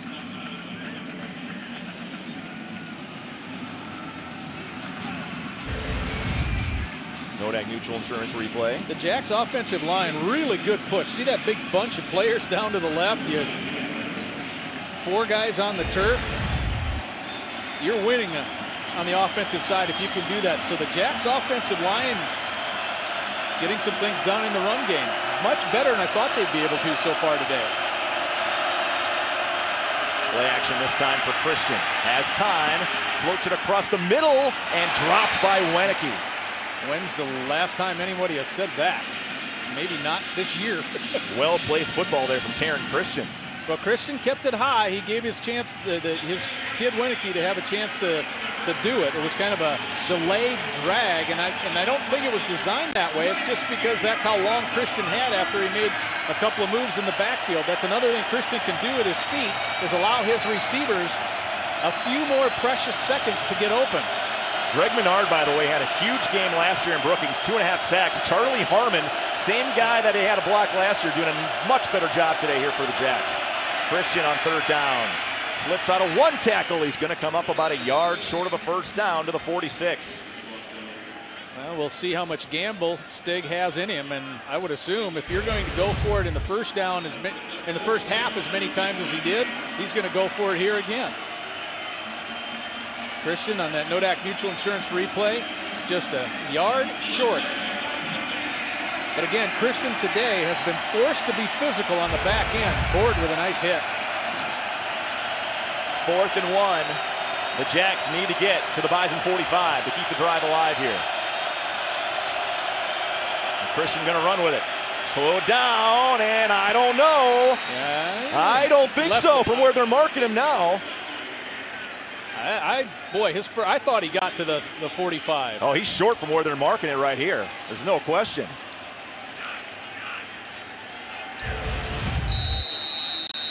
And another Jackrabbit offensive player is down.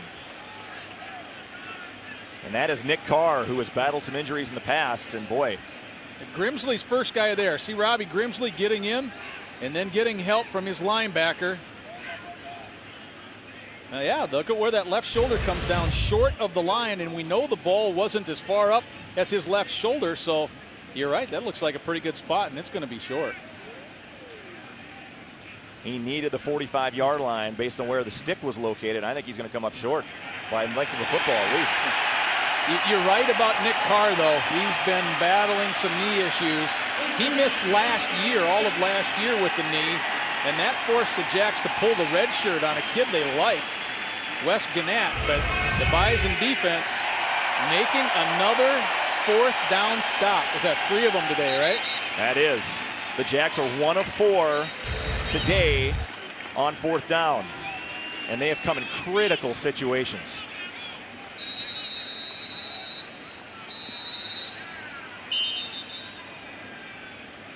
They may review this, possibly.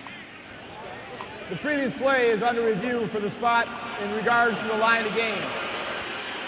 But you know what, though, Brian? I think that one last replay we watched, when we saw Christian's left shoulder hit the turf, the ball is back underneath his armpit, and that left shoulder was not to the 45, so there's no way the ball could be to the 45, so I think the linesman got the spot right. And regardless, it would be extremely difficult to overturn, again, with what we have seen on the replay so far.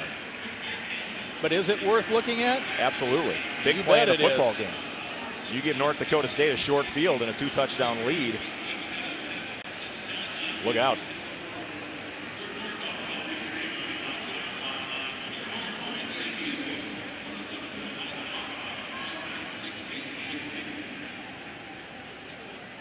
Boy, and by that same token, though, now the offense for the Bison, they have an opportunity right here to really lay some wood after that opening drive for a touchdown.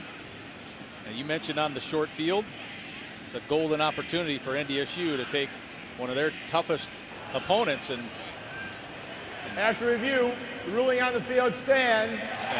First down, North Dakota State.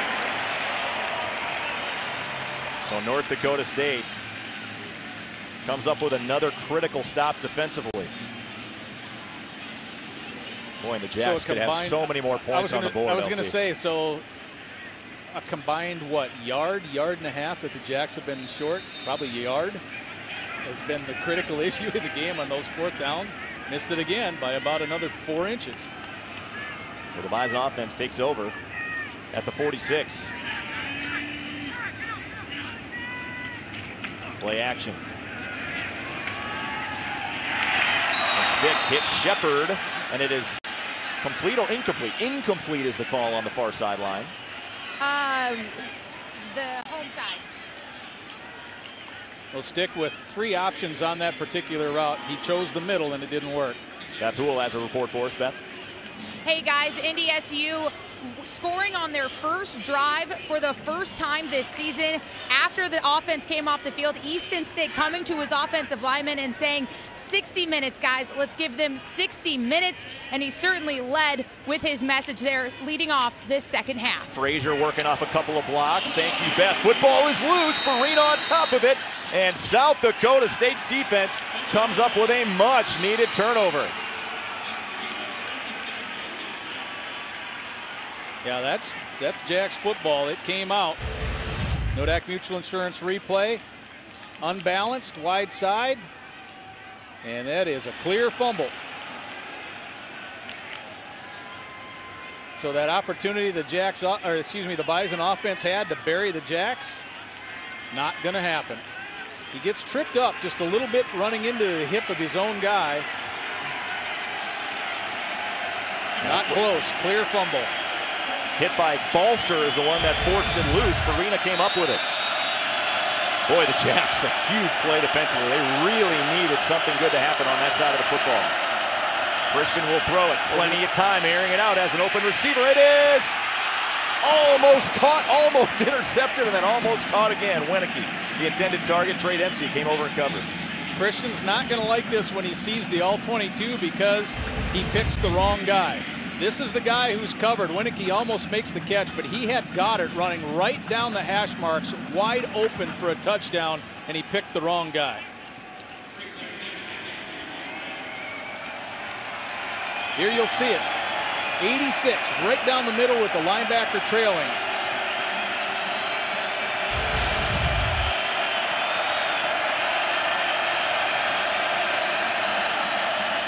Inside handoff to Mengarelli. Boy, another strong run for Brady Mengarelli. Gains 9 up to the 45. 3rd and short coming up.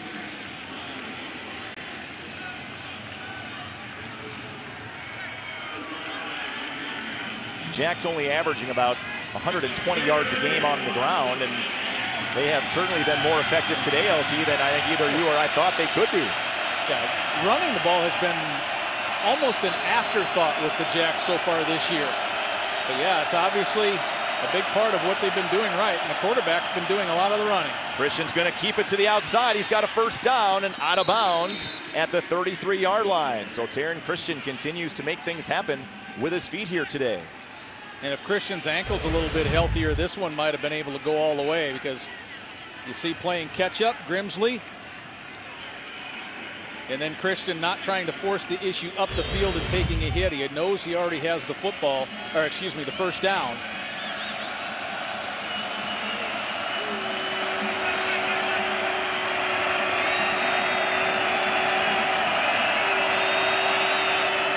Christian to throw again. Looking, firing high across the middle and off the hands of Winicky, a little bit behind him. Christian took a shot and a flag comes in. Late hit. This will be roughing the passer. First down for South Dakota State. Personal foul, roughing the passer. Defense, number 93. 15-yard penalty, automatic first down. Jared Tuska. Passes away. 1, 2, yep. Tuska, of course, he's from, well, if you don't know, he's from South Dakota, so you know that he was recruited heavily by South Dakota State as well. That moves the ball all the way inside the NDSU 20-yard line. Can the Jacks finally cash in on one of these opportunities in the red zone? Well, the Bison mistakes have gotten them here. Turnovers and penalties. Mengarelli, another nice hole. Gains about 5. Yeah, South Dakota State's offensive line's doing a much better job inside than I thought it was able to do, or led to believe that it could do. Look at that push. That's a really solid push. And then you're one-on-one at the second level with Stump. Pickup of what, 6? Yeah, when your running back's clean to the line of scrimmage, you know you're getting it done on the offense. Double tight again. Christian across the middle, open receiver, caught, touchdown, Goddard.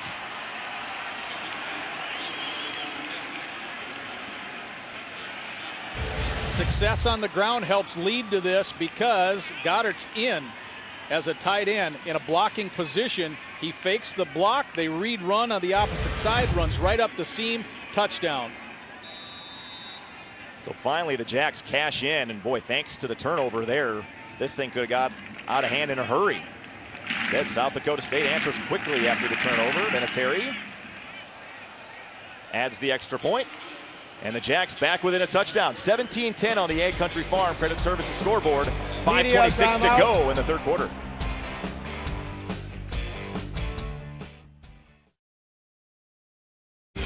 $17-10 your score. This game brought to you in high definition by Fisher Industries. They like the tough jobs.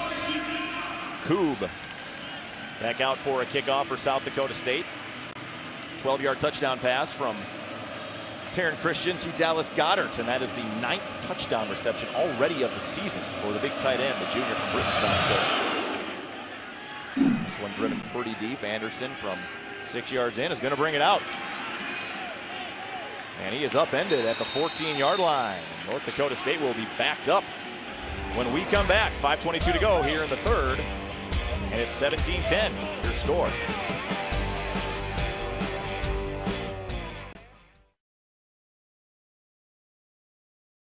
North Dakota State backed up after Bruce Anderson kind of hesitated from his own end zone bringing it out, and North Dakota State now has a long way to go. Yeah, when you hesitate, the blocking is disrupted already, the timing of it. Hand off to the outside. Boy, not much. Oh, excuse me, Steck kept it. Yeah. For a 2-yard gain. As we take a look at our Bobcats game recap. Pretty good drive for South Dakota State and efficient after the turnover. 5 plays, 54 yards in just a minute 57. Yeah, what a turn of events after 4th down being inches short, and then not long after that, Frazier's fumble changes the entire complexion of the game. Also the penalty on the late hit helped out the Jacks in that drive.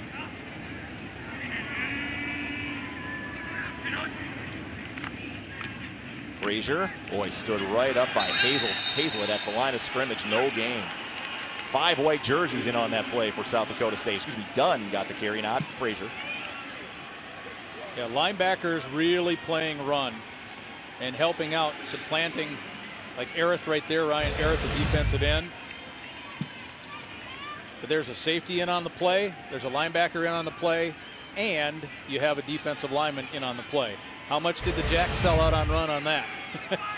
A guy from each level of your defense. Think play action later, but not on 3rd down, obviously. Stick to throw, airing it out deep, has one-on-one coverage, it is caught! Shepard to the 41. The weak link in the pass coverage for South Dakota State has been the safeties. And that's who Shepard beats. Bolster on Shepard. Nodak Mutual Insurance replay. Stick, who's thrown the deep ball very, very well.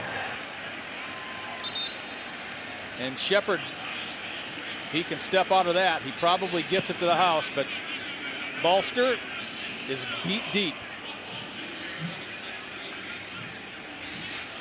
That was a point of emphasis for NDSU's offense coming into this game, and they were able to take advantage of it. And Bolster is the one that's down and getting helped off the field. Cole Langer also limped off after that play for South Dakota State.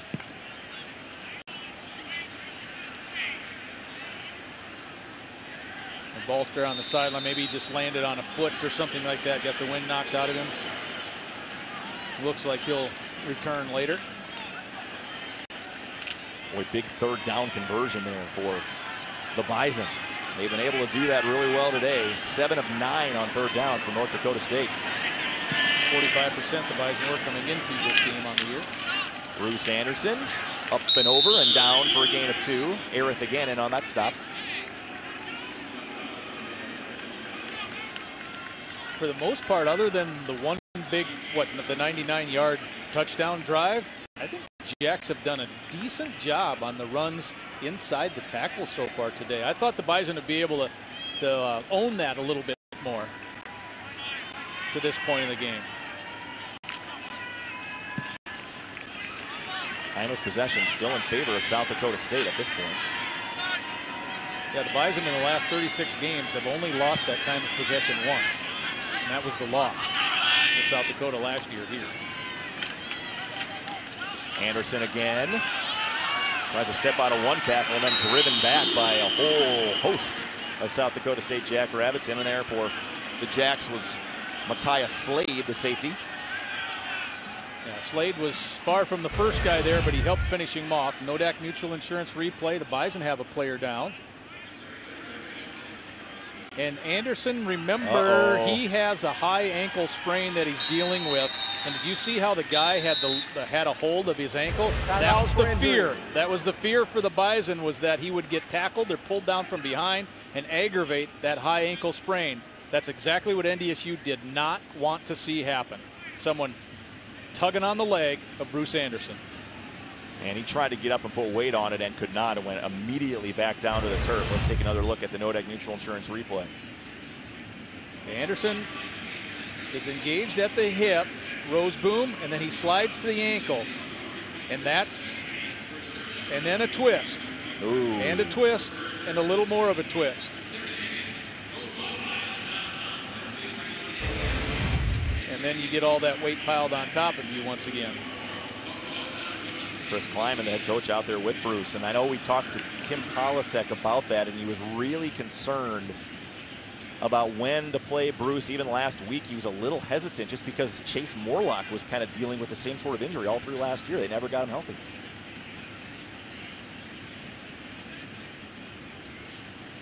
Anderson did not play against Illinois State, did play last week against Missouri State sparingly.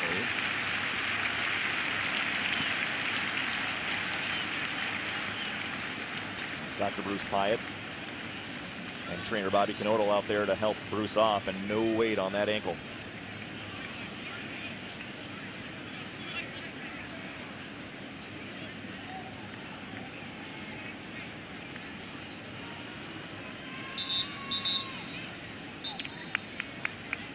So third down coming up here for the Bison, 3rd and 6 from the 37. Morlock's going to go in at running back.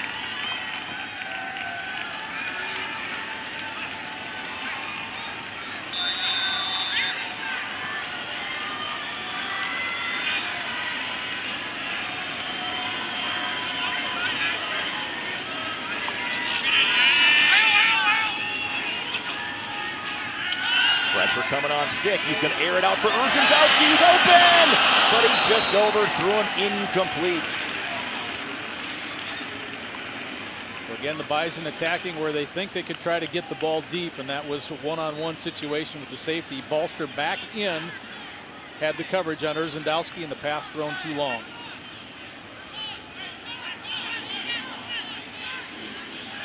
So the Bison will punt it from their own 37 here on 4th and 6.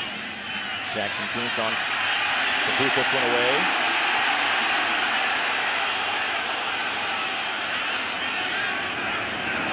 Marquise Lewis back deep at his own 10 for South Dakota State.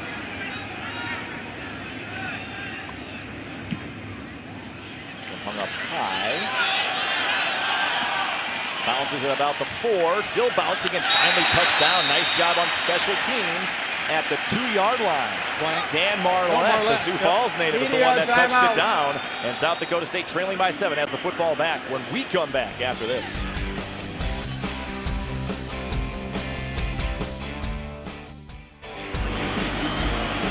North Dakota State has won 27 of the last 28 meetings against South Dakota State here in Fargo.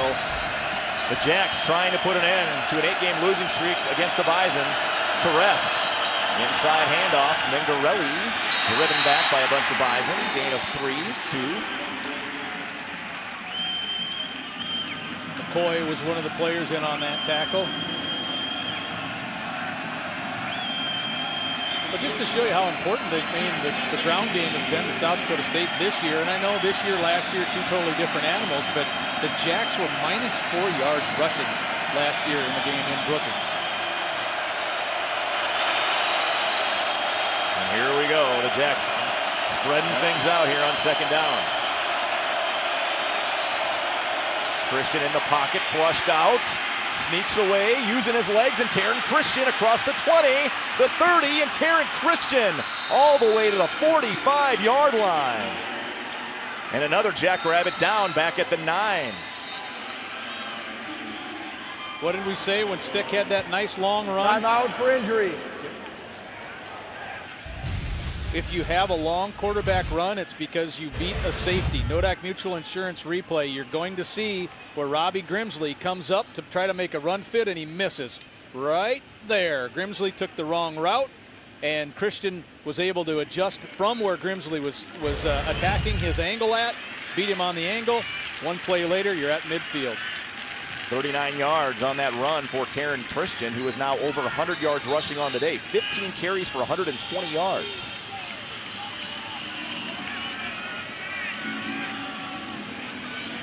Jacks 132 rushing yards today, right? Actually now up to 189. 189 rushing, excuse me. It's 132 passing. Yeah. Thank you, sir. Christian, play action to throw. Across the middle, and Trey Dempsey got there just a hair early. Yes, he did. Dempsey was on one of the shoulders of Winicky before the ball got there. This is a good call. Nodak Mutual Insurance replay. It'll be a deep drag. Winicky's on the bottom left of your screen. Right arm certainly in there. Turns Winicky away. This will be a real good look at it. Open deep over the middle. Interference. Defense number 21. 15-yard penalty. Automatic first down. I think they got the number wrong there. I think it was Trey Dempsey. We got there early. Yeah, it was Dempsey. number 3. That moves the ball all the way to the NDSU 41. Well, the Bison fans are seeing it on the big screen in here, and they can boo if they want as we. Beth Hool on the sidelines for us. We'll get a report from her after this play. Isaac Wallace gets the carry, plunges ahead for 3 yards to the 38. Beth, looked like Bruce Anderson hurt a little bit down there on the sidelines. That's right, leaving the field on crutches, has a boot on that leg with a towel hanging over his head as he leaves for the locker room today. Beth, thank you very much. And boy, a big loss there for North Dakota State. Not only what he can do as a running back, but on special teams as well. And it may be a while before we see number 8 back on the field. Yeah, the way that leg was twisted up underneath that big pile of people, that did not look good. 2nd and 7. Play action again for Christian. Fires, caught again. Wenneke wide open and still going. Wenneke down to the 15-yard line, and that will be the final play likely of the 3rd quarter. And South Dakota State just 15 yards away from tying this thing up. I love that play because Goddard and Wenneke were on the same side. Goddard's in the slot. He goes up to take the safety away from the play to make it one-on-one on the outside, and you love that setup if you're the Jacks. Final 15 from Fargo coming up, but yeah, it's the 4th quarter, so hold up your 4 for the 4 for 4 from Petro Serve USA. Get a pizza, 2 cookies, and a drink for $4 at all 24 Petro Serve USA locations every day. We're back to Fargo to wrap things up in this battle for the Dakota marker after this.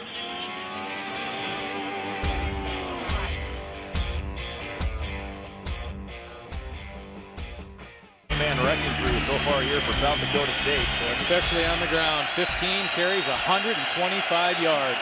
120 net.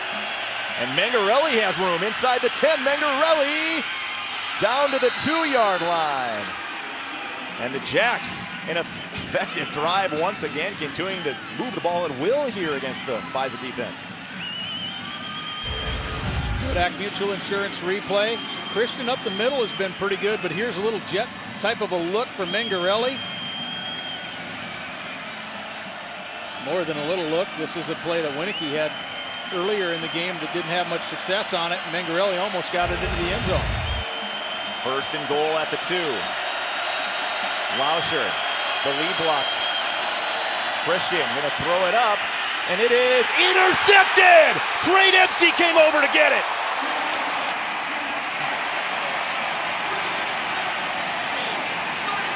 Taryn Christian has not made many mistakes today. He made one right there, and the Bison made him pay for it. Trying to get the ball to the back corner, it never did. Great read Dempsey makes on the play. Trey comes up with the pick. So as big as the fumble was as a momentum builder for South Dakota State, maybe this is what the Bison defense needs to help turn the tide NDSU's way. 1st and goal at the 2, and an interception in the end zone. That is 3 times the Jacks have had the ball inside the 5, and all 3 times they have come up empty for points. Wow. What a super break he made on that ball, though. That was a good read by Dempsey, the safety, and he beat Wenneke to the high spot. That's usually where he scores. Throw it up high, he'll go get it. Stick across the middle and hits a sliding Darius Shepard for a 1st down. No, they're saying incomplete. The back judge came in to say no, he did not catch it. We'll bring up 2nd down. See if we can catch it on our Nodak Mutual Insurance replay. Whether this ball skips on the turf or not.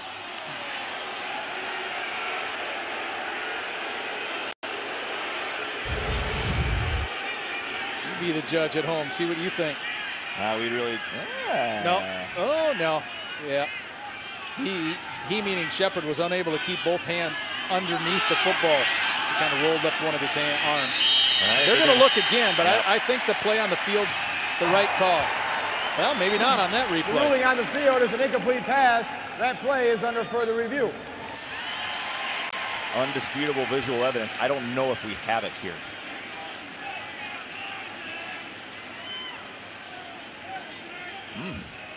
The thing is you can't tell, though, if the ball hits the turf before we see him roll from that angle. Well, Shepard thinks he caught it. But think of where some, in the second half especially, where some of NDSU's most successful downfield plays have gone, including this one, whether it stands or not. Where was it? It was the middle of the field attacking the safeties.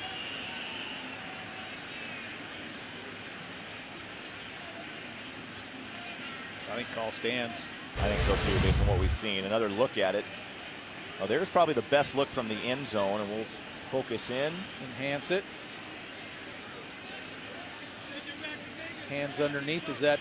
Looks like the ball was probably on the turf there, doesn't it? Boy, it's going to be tough to overturn it if it's that hard for us to tell. No, I think it's 2nd and 10.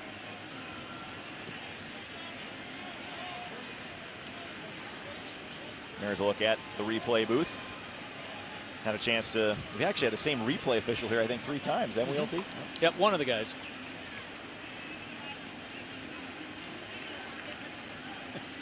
He had to endure our season opener on TV, the Eastern Washington game, which was upon further review hell, to be honest with you, that game.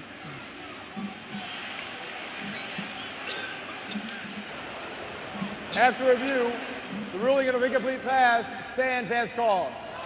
Yeah.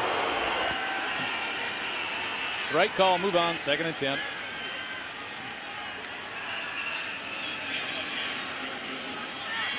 Some good looks, though, there from the guys in the truck. And from being other places, we have had replay officials tell us how they like to work our games because we give them good angles to look at. Quick toss out in the flat to Shepard. Gets what he can, about 4 yards to the 24. We bring up 36. Trying to see if you can juke Washington and maybe squirt past him, but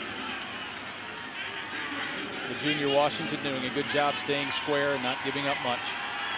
And 2 so very talented safeties the last few years here at South Dakota State. You look at Jerian Butler and Jimmy Forsythe. They played a lot of football. I think they feel really good about Brown and Washington, just not quite as much experience. And we should say, too, that the other Brown who got hurt last week, Dallas Brown, big playmaker. Stick under pressure. Here comes. And down he goes. And I think it was Hazlett that got in there. Roseboom. Number 2, the linebacker. Yep. Roseboom coming off the edge, coming untouched, and coming hard. Nodak Mutual Insurance replay. There he is, number 2, Roseboom. And again, Langer also got in there to force the issue. Excuse me, Solik, number 94.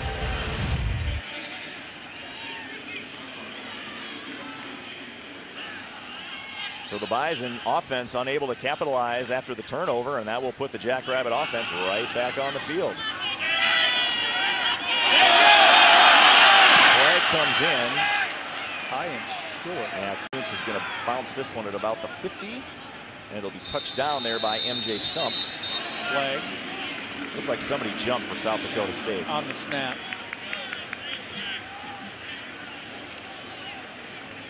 And if you're NDSU, you re-kick this thing because otherwise the Jacks have it on your side of the field.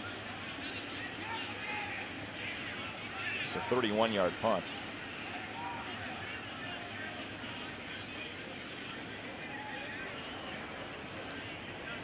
Offside. Defense. 5-yard penalty. Replay 4th down.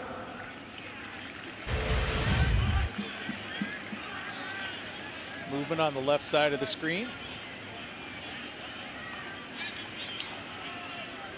So Jackson Kuntz will get another shot at it here. He'll have the 5 yards from the penalty, but if you're Chris Kleiman and special team coaches, you want this thing a lot deeper in the air than 31 yards.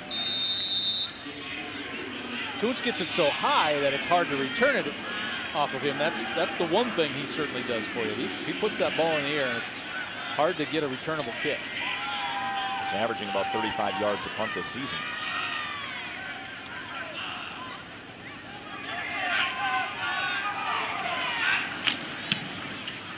And this one better. Oh, now it's catch interference. That's Morlock. He drilled Marquise Lewis. I did not see a fair catch signal, but you have to let the guy have a chance to catch it. And where's the ball going to be? Right back around midfield where the first punt was. Morlock. Nodak Mutual Insurance replay. He's in your screen. He's coming down. No fair catch signal. And now Morlock's trying to time his hit. Way early, obviously.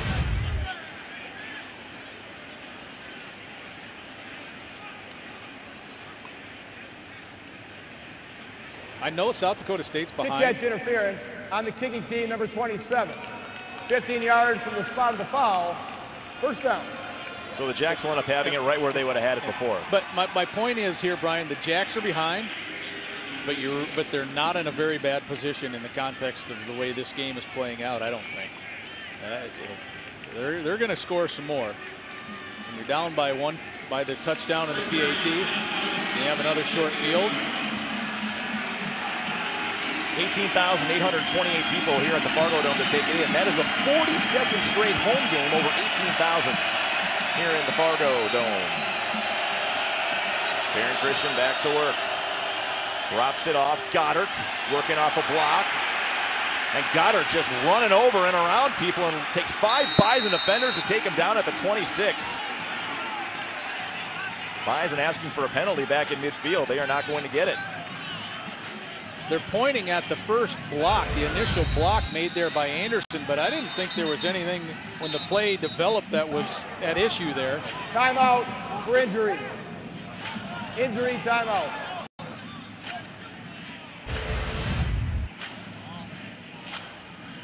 See Dom Davis going into the game, so the injury must be one of the Bison safeties. It happened along the sideline. I don't see Dempsey out there. Dempsey is out there, number 3, I think. Right next to Grimsley. Okay.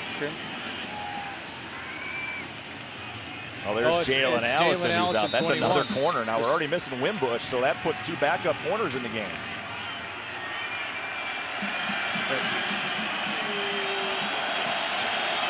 Yep, your number 2 depth chart corners. And your first play, you got to go up against Winicky. Wallace taken down by Matt Plank, and others help out after a gain of 1. If I'm Davis in that situation, I'm like, thank you for running. And Allison right back in the game now for North Dakota State.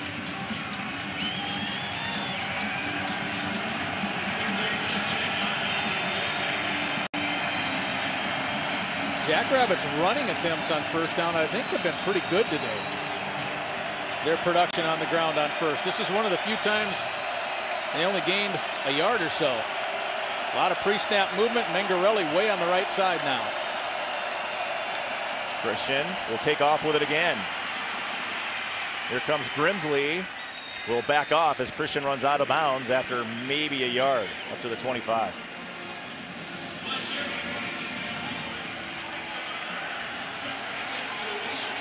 Third down coming up for the Jacks. 3rd and 8. Nodak Mutual Insurance replay trying to follow the fullback, but the pressure that Menard gets, he pushes his man back a couple of steps. And so where Christian wanted to go wasn't available. He picked up the 1 yard and saved the hit.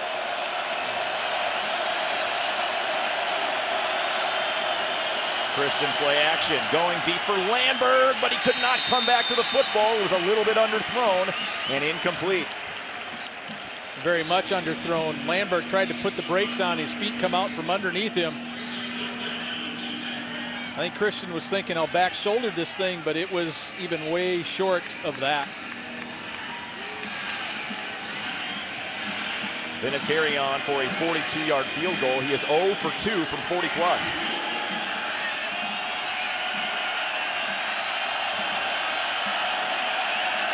We'll get the Jackrabbits back within 4. Vinatieri, plenty of leg. Wow, big time leg, and it's good from 42. So Chase Vinatieri, good again. He's 2 for 2 today. And the Jackrabbits within 4. 17-13, 11:04 to go on the Egg Country Farm Credit Services scoreboard.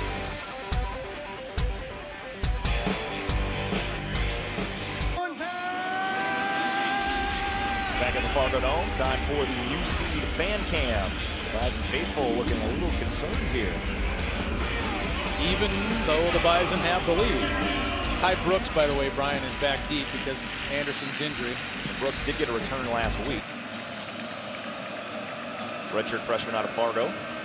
Played at South High School for Troy Mattern.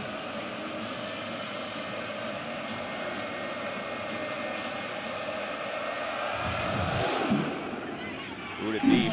Brooks from the goal line. Tiptoes around and gets to about the 17. And Easton Stick in the offense sputtered a little bit on their last 2 drives. Yeah, the Bison offense could really help its defense out by hanging around on that field for a little bit a while here. But again, you got to credit the Jacks for also forcing the Bison hand. South Dakota State 21 first downs today. The Bison with 15. 58 plays run on offense for South Dakota State. The Bison with 48.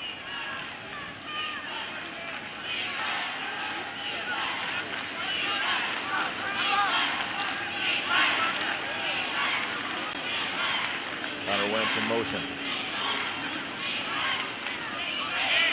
Boy, Jackrabbits have done a much better job here in the second half. Roseboom is there, along with Gottlieb. Gain of 1. Wentz motions into a power eye situation, and you run power as well. Game recap presented by Bobcats. 5 plays, 25 yards, and 146 as Vinatieri hits the 43-yard field goal. That's a play designed, and you expect to get 4 or maybe 5 yards on it, and you only get 1, so now you're behind the chains. You're off already. Still a lot of time left in this football game. 10.5 minutes.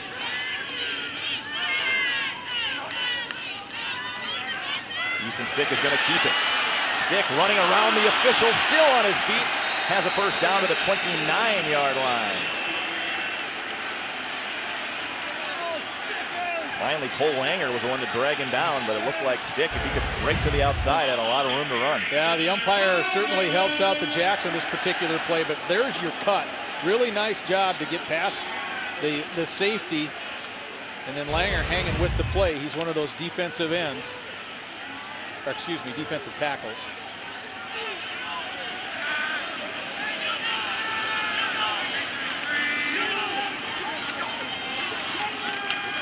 Dunn from Stick, working off a couple of blocks in front of him and gets about 4. Balster in from his safety spot to make another tackle. Ilias out there trying to block. And I thought last week, given the situation that the Bison had with to the point where he was inserted on the depth chart at fullback this week behind Chase Morlock. He motions in there too. Not a lot of room for Dunn. Gets across the 35. Will bring up 3rd and 4. You know, for a moment there, it looked like that play was blocked well enough to maybe go, and by the time the ball gets to the line of scrimmage, it's already closed down. You see Morlock with a little squeeze, and it was the unblocked man from the outside, Jordan Brown, one of the corners, who helps collapse that play. If Brown's, you know, a half a step too slow, the Bison probably get the first down. Easton Stick here on 3rd and 4. Trying to set up a screen, and it is caught, but a loss of 3 on the play. Jackrabbits had everything snuffed out pretty well there. And they were coming too. So the Jacks had a lot of players in there, a couple of blitzing linebackers as well. Take a look at our trivia question, brought to you by the North Dakota Soybean and North Dakota Corn Councils. In 1960, each U.S. farmer fed 26 people. Today, each farmer feeds how many people? There are your answers. We'll have the answer for you coming up. So the Bison offense able to get 1 first down, but again, not able to sustain a whole lot as Jackson Kuntz hangs this one up. And fair catch at the 30-yard line by Lewis in South Dakota State. An opportunity to jump ahead when we come back. 7:47 to go from here in Fargo.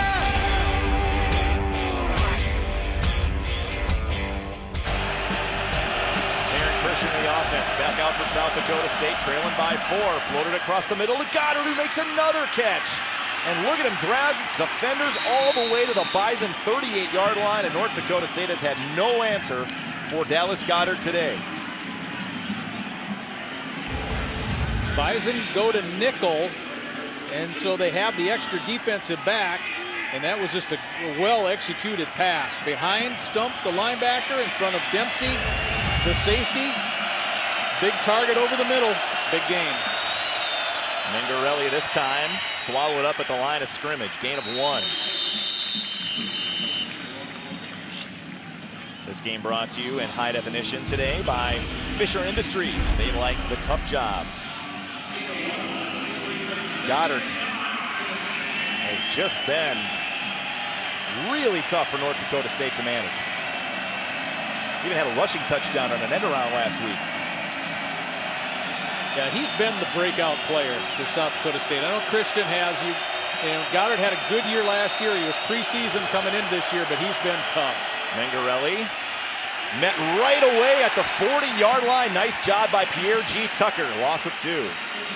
Or 3 for that matter. And G. Tucker slow getting up. So 3rd and 13 coming up.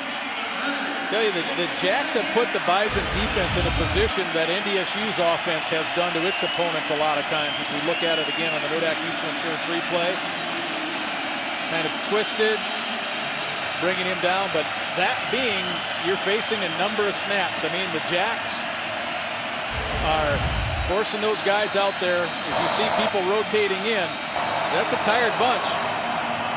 Timeout, South Dakota State. Jacks had a burn Their one. first time out of the half.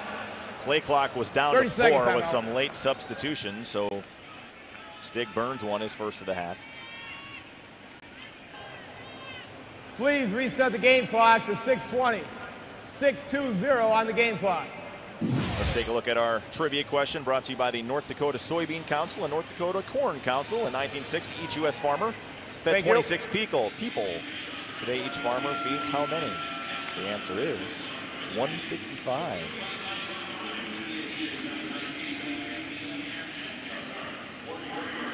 Here's a look at G. Tucker, who's been busy today. And this timeout that was kind of forced at the hand that the Jacks took, I think is probably going to end up helping the Bison maybe more than the Jacks, because, you know, Tucker just got kind of rolled up and was coming up slow, and we just got done talking about how the Jacks offense is starting to wear down the Bison defense, so they get an extra couple of minutes here of a little bit of a breather before 3rd and long.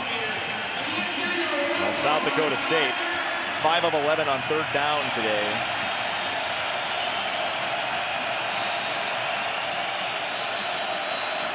And the Fargo Dome crowd comes to life. Trips to the high side of your screen.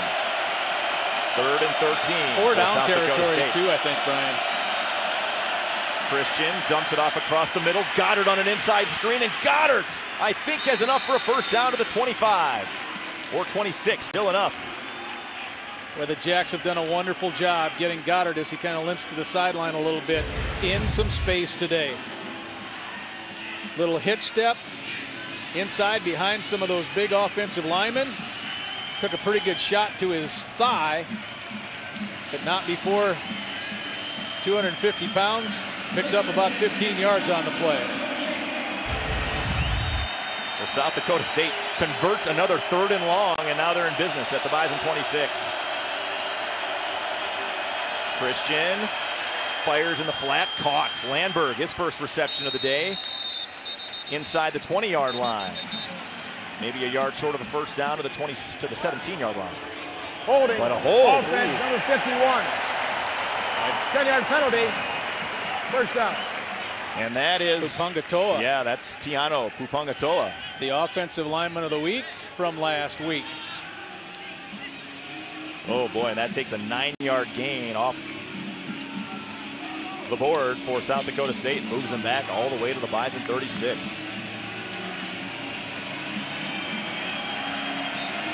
The Bison have been pretty aggressive in outside press coverage on the wideouts. This time playing it a little bit softer. Wallace in motion. Christian's going to take off with it. taken down by G. Tucker after a gain of 4. Yeah, the key to that whole thing is that Grimsrud, one of the fullbacks, tried to get a helmet on Tucker, and Pierre was not blocked. He comes off of that block and gets to the quarterback. That was well done, Pierre G. Tucker.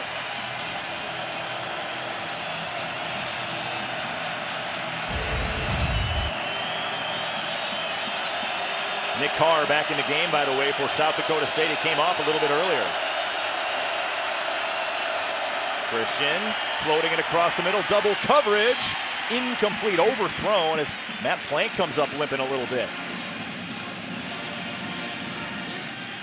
Plank was the underneath man on Goddard, but safety Dempsey was right there. And Plank's going to not make it off the field.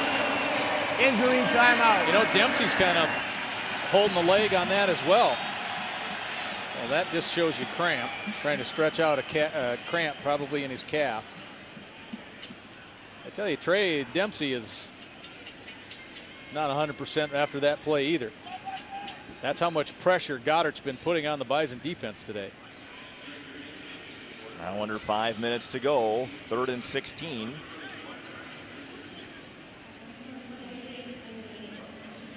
What a huge hold, though. That penalty. Yeah, that changed a lot. There's the tail end of it. Oh, that's why Trey is limping. He got rolled up on by Goddard. And then you see something in the right leg of Plank. Nodak Mutual Insurance brings you the replays. Plank, the junior from Gardner, Kansas. Filling some big shoes in the middle there with Nick DeLuca out for the rest of the year. Saw Nick before the game with his shoulder harness on. It's still kind of sad to see him having to rehab that shoulder after surgery on that shoulder. Now the Bison in the nickel. They're probably in the nickel for 2 reasons. One, because he's not in. The other one is the situation calls for it. Jacks have found a way to convert these 3rd and longs all day. They got a big one here. Christian flushed out, gonna run for it. They try to, and pushed out of bounds at the 30-yard line. I think that was Butler. He might have been spying a little bit on that particular play.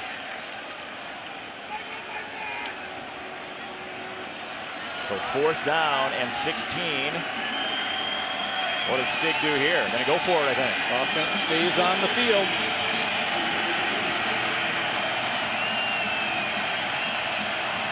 You have to think that either Goddard or Winicky will be targeted here. Why would you throw it anywhere else? Winicky's wide to the near side. Goddard's tight end on the left.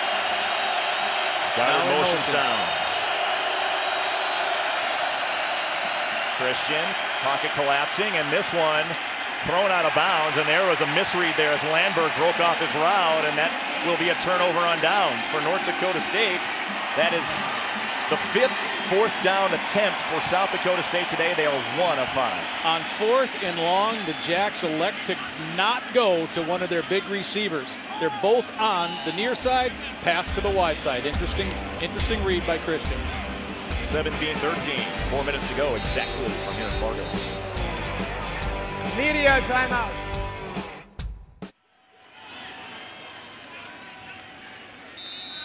Bison offense back on the field. They'll try to get a couple of 1st downs and milk the clock here. I like the Delta look, though.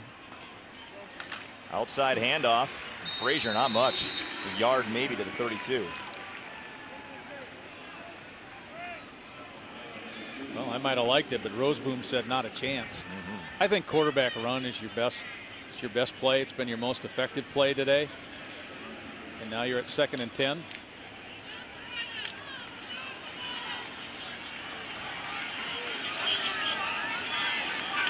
Bison offense has not been able to string much together since that King Frazier fumble back in the 3rd quarter. Stick to throw, low but complete. Urzendowski makes the catch at the 35. Will bring up 3rd and 6. Yeah, 3rd and long once again. That's been been a broken record here in the second half, hasn't it, for the Bison? NDSU here on the Nodak Mutual Insurance replay. Picked up the 4.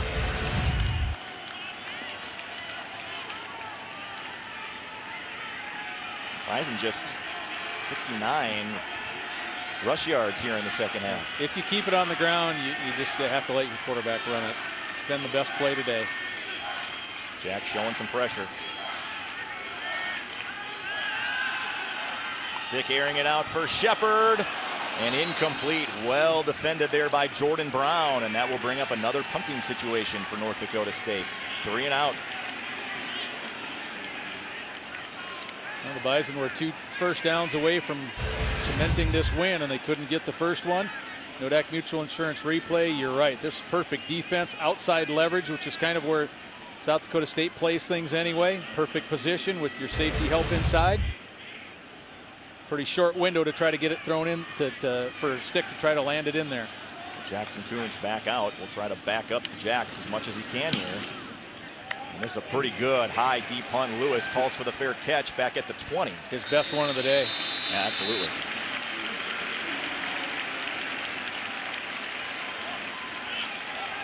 Let's take a look at our new seed fan cam today. Bison faithful hoping that NDSU can hold on here. The Jacks have to go 80 yards in the next 2 minutes. Can the defense do it again? South Dakota State still 2 timeouts to work with. They didn't have to use any timeouts to stop the clock there on that NDSU drive. Yeah, you pick up that first down, and then you're right, Brian. Then you take South Dakota State's timeouts away from him. But by not picking up the first down, the Jacks have all the bullets in the gun right now, even though they've been trailing the whole game. Christian rolling, dumping it off, trying to find Landberg on a comeback, but incomplete. Will bring up second down.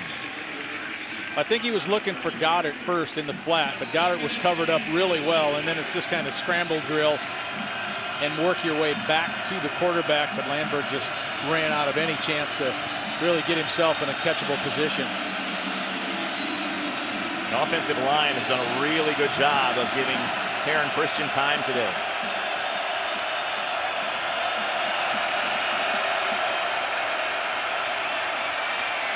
Dumps it off across the middle. That's caught by Mengarelli after a gain of 4. MJ Stump on the coverage. Bison maybe catch a break because Tucker comes up and hits Goddard, and then G. Tucker fell down, so Goddard was running wide open. Christian flushed out. May run with it. Needs the 30. And he got it. Out of bounds, too. Stop the clock with 1:57 to go and a fresh set of downs for the Jacks. Massive difference in this situation. To state the obvious, a field goal needed or a touchdown needed. That makes a big difference here on how the Bison can play defense, especially on the Jacks' half of the field.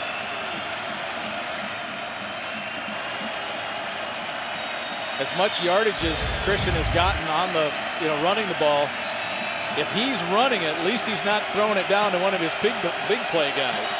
Christian trying to change things up, the play clock down to 2. He did get it off.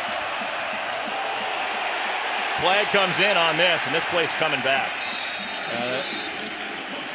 Is that Menard? Somebody shot through there. Cut? Maybe Tangway. It is Nate Tangway back at the 25. Holding, offense number 62. 10-yard penalty. Still first down. That's on a Sorgi. He was engaged with Nate Tangway on the play. That's where the penalty was called. Nate walking off under his own power. So that will back up the Jacks to their own 20 now. First down. 1:50 to go. Caleb Butler comes in, I believe, for Tangway's spot. He'll play D tackle.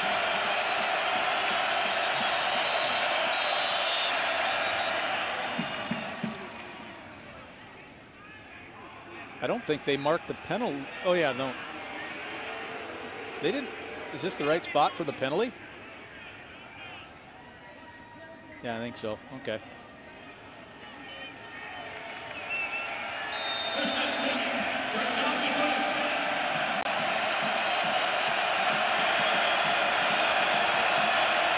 Too deep safety. Christian across the middle. Goddard makes the catch. Gets 7 yards back to the 27. Clock continues to run. At this point of the field, there's no way the Bison safeties are going to get beat deep. They'll have to be underneath for the Jacks. Christian dumps it off again. Mangarelli taken down. He gains about 7 more. That will bring up 3rd and 6 at the 34. Tangway back in.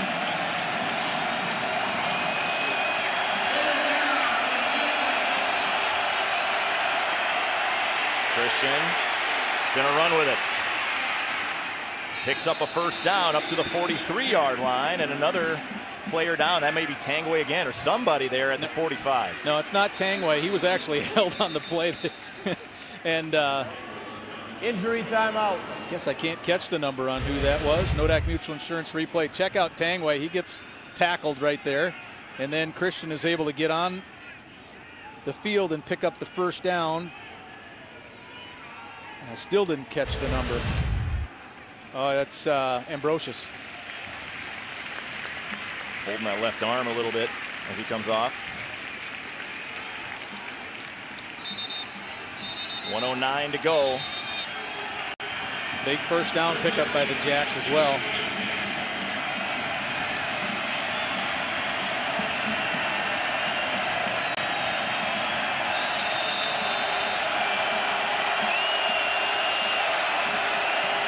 Handoff. Mangarelli slowed down and then eventually finished off by Robbie Grimsley after a gain of 5. The clock will continue to run under a minute to go. That play surprises me a bit. Goddard and Winicky again on the same side of the field. Pressure come. And this one is caught. Goddard, how did Christian get it out of there? And out of bounds at the 36. Yeah. Anderson with the catch on the far side on the deep out. Yep. Thought I saw 86. It was 80. Well, that was a nice well-thrown ball. That's one thing that Christian has done this year. He's put the ball, especially on his out patterns, in very catchable spots. Now the Bison safeties cannot afford to maybe play quite as soft. It'll be a little bit more aggressive on the backside of this defense. Christian flushed. Downfield for Landberg, who came from out of bounds, so it doesn't matter. It's incomplete. 33 seconds left. A back shoulder throw to Landberg, but he was a couple of steps out of bounds when he caught that. Christian just does a nice job of using his feet to keep the play going.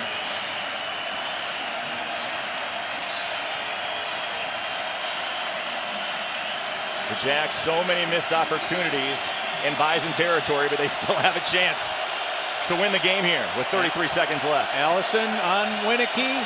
Goddard in the slot, uncovered right now. Christian to Winicky. Makes the catch. How does he get that open at the 12? Allison released him, playing it looked like a zone. Allison releases him deep. The window is right between the corner and the safety. And you're right, how do you get that wide open?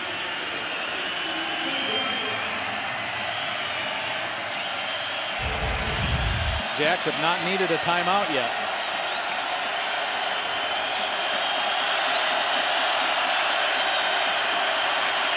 Christian flushed again, keeping his feet moving, and then threw it behind Mangarelli out of bounds. 21 seconds to go. Before the ball is snapped, every time you have to go, okay, where's 86? Where's number 19? I know the last time that Winicky tried to go with the fade in the deep corner, it got picked. But I still think that play is coming sometime in this series. Chris Kleiman, I think, may have called for a timeout. He did. Timeout, North Dakota State, their first timeout of the half. 30-second timeout. South Dakota State with 512 yards offensively today. 292 through the air, 220 on the ground. North Dakota State, meanwhile, 161 rush yards, 143 through the air for 304. Take a look at what the Bison have tried to do to slow down Dallas Goedert. Well, here they just get a body on him, and that stump with a little bit of a bump and a hold. But I tell you, he's run free more than he's been contacted today. That was one of the goals of NDSU, is to try to get some physical contact on Goedert early in the play. I tell you, Goedert's had more often than not been able to avoid that.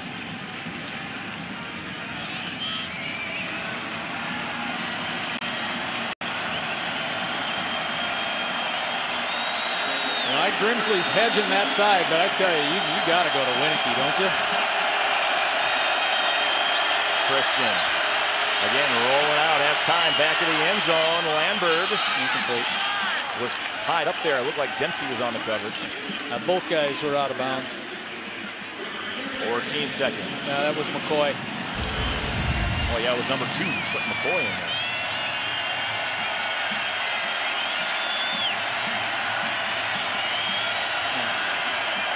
That wasn't even close to being in the field.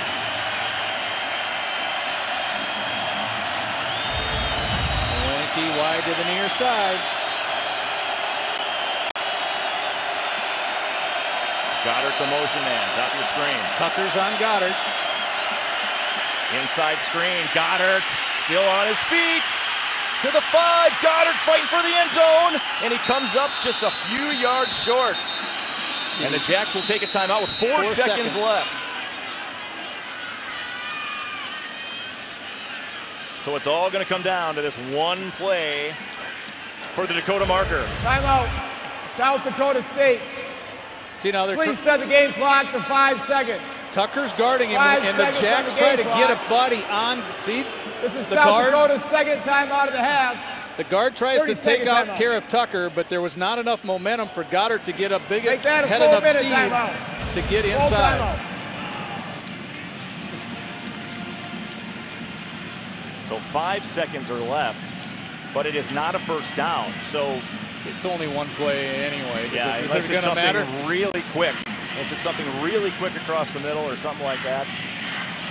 In my mind, Brian, and we haven't seen it yet, but I just don't know how you're going to attempt to win the football game if you're the Jacks and not give Winicky the opportunity to make a catch.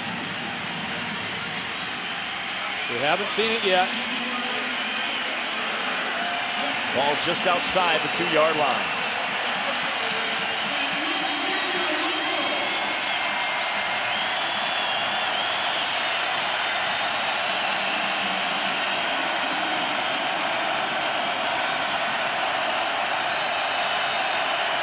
Chris Kleiman, I think, was going to call for another timeout here. If we're looking at the Jacks alignment. Timeout, North Dakota State. Their second timeout of the half. 30-second timeout. That alignment put Goedert in the slot with Tucker playing off of him. Allison wide left on Winicky with Grimsley safety help.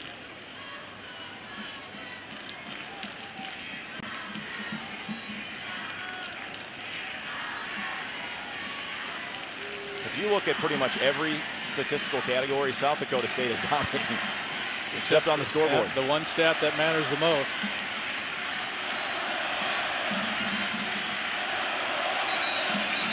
You saw the Coach Kleiman take his headset off to get some instructions to McCoy, playing corner, and now Coach Kleiman still talking with him. So South Dakota State a chance. And the Jacks come out with a similar looking formation. Quarterback run at times has been effective here for the Jacks. Fade, back shoulder, caught, touchdown, Winicky. Had to. You absolutely had to give him an opportunity to make a play for you. With 1 second to go in the football game, Winicky, the money man, comes up with the play.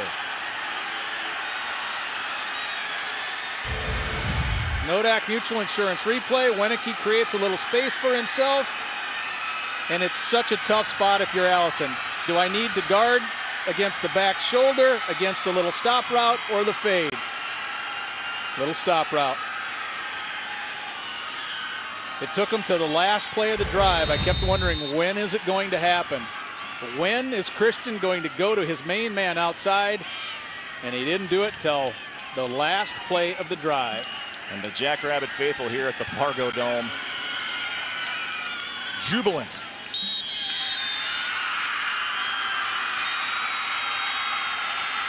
Now there is 1 second left, so the football game not totally over, but boy, South Dakota State finding a way.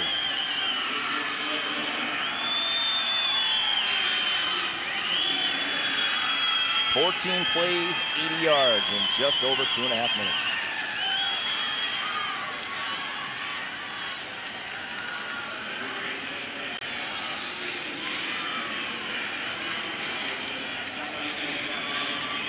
Bison fans are stunned. We talked about it, Brian. We talked about how, yeah, the Bison have the lead, but hey, the Jacks are in a pretty good position here. And South Dakota State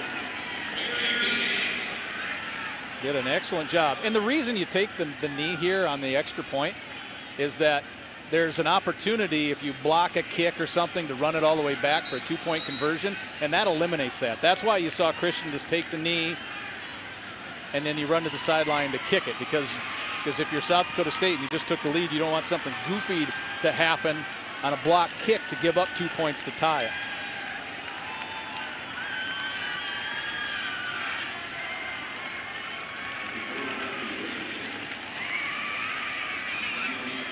So the Bison will have to pull a rabbit out of their hat here with 1 second left to pull off a miracle in Fargo.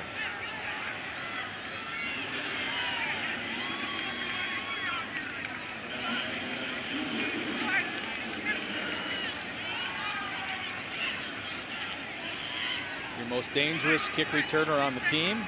You saw him earlier with a boot on his ankle, walking off. And outside of that opening drive touchdown by North Dakota State in the second half, they were unable to muster a whole lot of anything. This one is going to be bounced up, board. Tried to fall down, but there's not enough time, I don't think.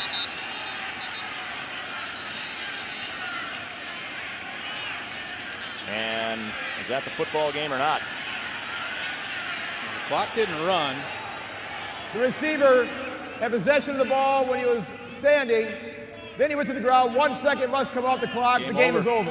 So South Dakota State has ended the drought for the Dakota marker. And for the first time since 2009, the Jacks can hoist the rock. The previous play is under further review. They're going to review it just to make sure that he was up when he caught it, but be tough to put the genie back in the bottle, because right now they've got a hand on the rock. And they are going to look it over here on a fantastic football team between two very good football programs. The Jacks and the Bison. The ruling on the field is confirmed. The game is over. It was South Dakota last year that came into the Fargo Dome and ended a long losing streak in Fargo. And today it's the Jackrabbits from Brookings doing the same, handing the Bison their first loss in 2016. You know, the Bison offense had the opportunity to pick up a couple of first downs and end the game. Couldn't get the first down, had to turn the ball back over. And